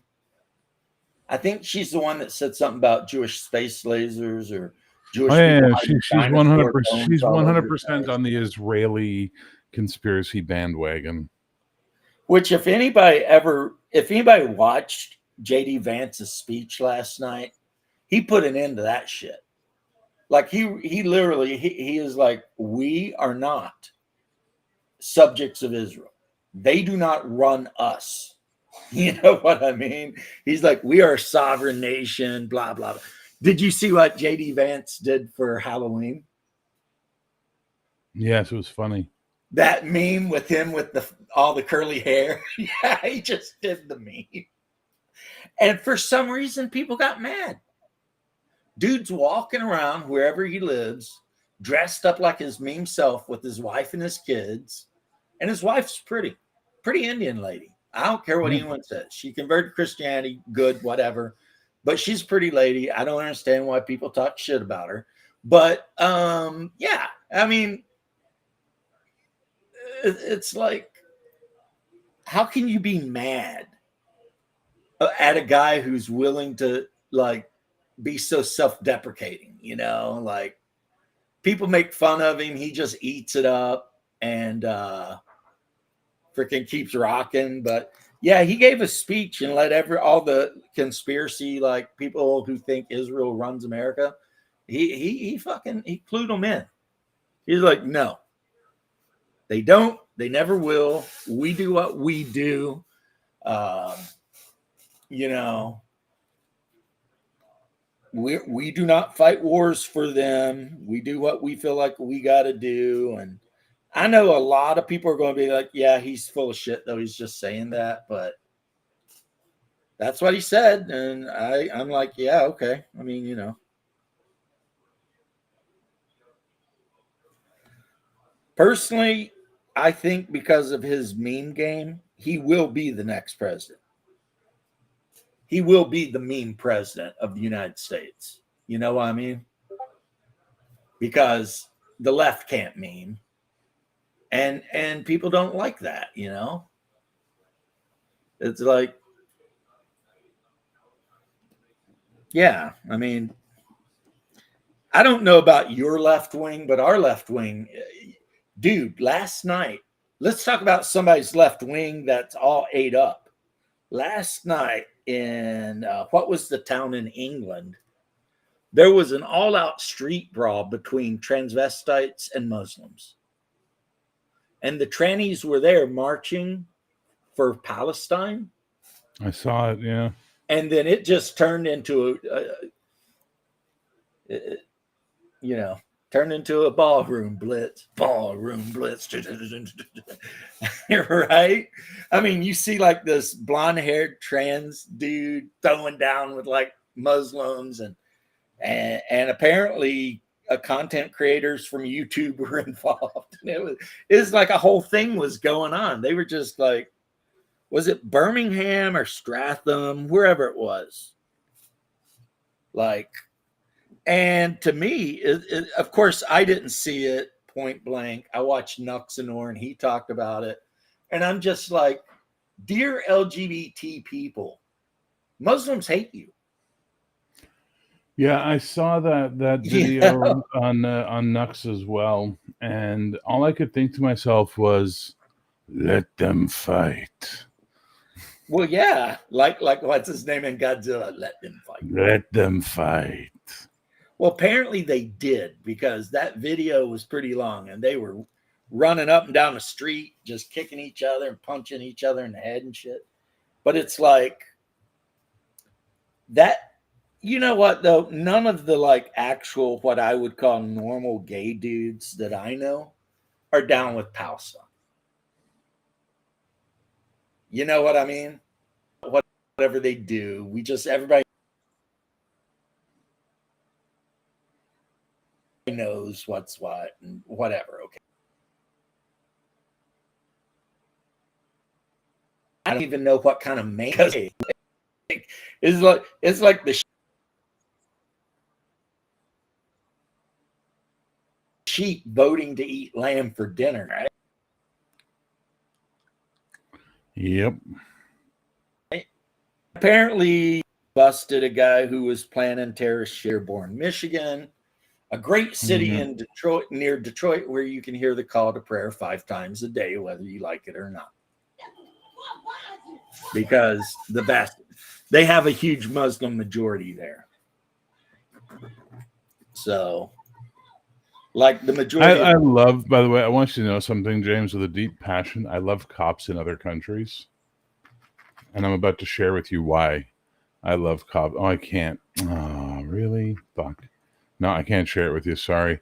It's basically it's in Italy or something, and this fucking line of cops is there in their riot gear, and this dumb cunt, shaved head, neck tattoos, the whole 9 yards. She's right in this young cop's face, screaming at him in Italian, acting like a little smug bitch. And he's got a big smile on his face the whole time. And then when she stops talking, he just holds up his spray and sprays her point blank in the mouth. I saw that. I saw that. Yeah. This is why I love cops in other countries, man. Kentucky Rex, that is very kind of you. He just says, I just hope both sides have fun. Yeah, I agree with that one too. Yeah, you know, have a good time, guys. Whatever you're doing. But no, like, seriously, wait. Insane trans people who dress like fucking circus whores are fighting with insane Muslim people who think they're going to put the global infantata and Sharia law in England. Right. Let them fight. Yeah. Like, and like, nothing of where's the fun? I have trans friends. I have nothing against trans people, zero. But the ones who turn into like a circus show, no, you're just being attention whores. Knock it the fuck off, you know? You know, a lot of, and of course, I think it is a sin and you shouldn't do it. But that said, because I feel obligated to always say that, because I don't want anyone to think I'm ever promoting certain sinful lifestyles. That said, there are a lot of, I would call them normal trans people. Yes, who don't act like they're who circus mind their freaks. own business and don't run into Blockbuster or wherever and start screaming ma'am and Yeah. you know. I mean, are they funny? Of course they're funny when you see a dude with a 5 o'clock shadow in a dress. Yeah, that's kind of funny, but they're not messing with you, so who cares? And the same goes for like the gay people, right? My favorite gay people are the people that I don't know are gay because they don't feel the need to force me to try to accept their bullshit. They just live their life. And then, that way, it's just easier for everyone, right? If like, you would think that that would be what people would want to do. They would be like, look,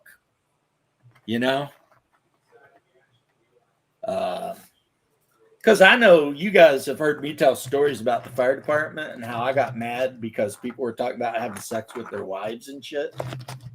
And I had to break them of that shit. Well, I feel the same way about all of it. You know what I mean?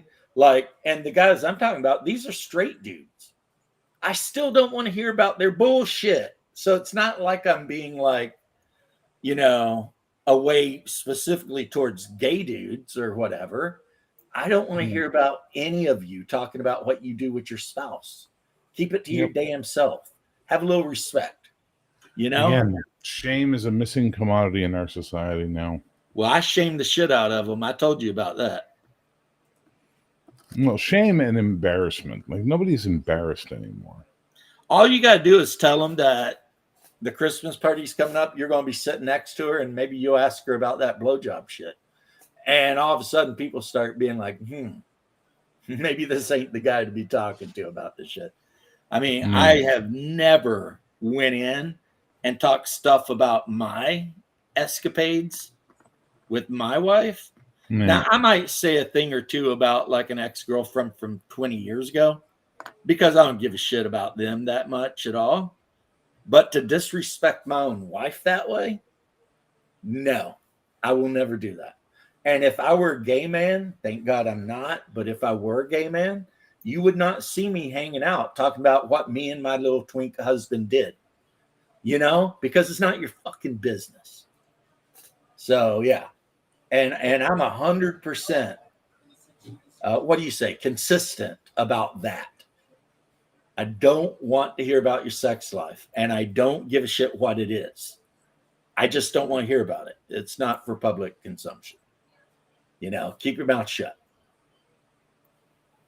And people are weird, man. They just got way too comfortable talking about that kind of shit. Like you said, bullying and shame need to come back. Be like, I mean, yeah, whatever. Whatever. But no one can say I'm a bigot about it because, yeah, I'm the same way with straight dudes. These are 8mm. They are the new scale for Epic. They went from 6 to 8. I love it because now you can actually see the miniatures better. And I'm just about to finish most of my Space Marines, except for their Land Raiders and stuff, but those are easy. So yeah, me and my ex-Marine brother play this. Lately, we've been playing with 500 or 1,000 point army. Where can you watch the fight? It was on Nuxenor, so I assume that it's on YouTube somewhere. But yeah, there was a freaking.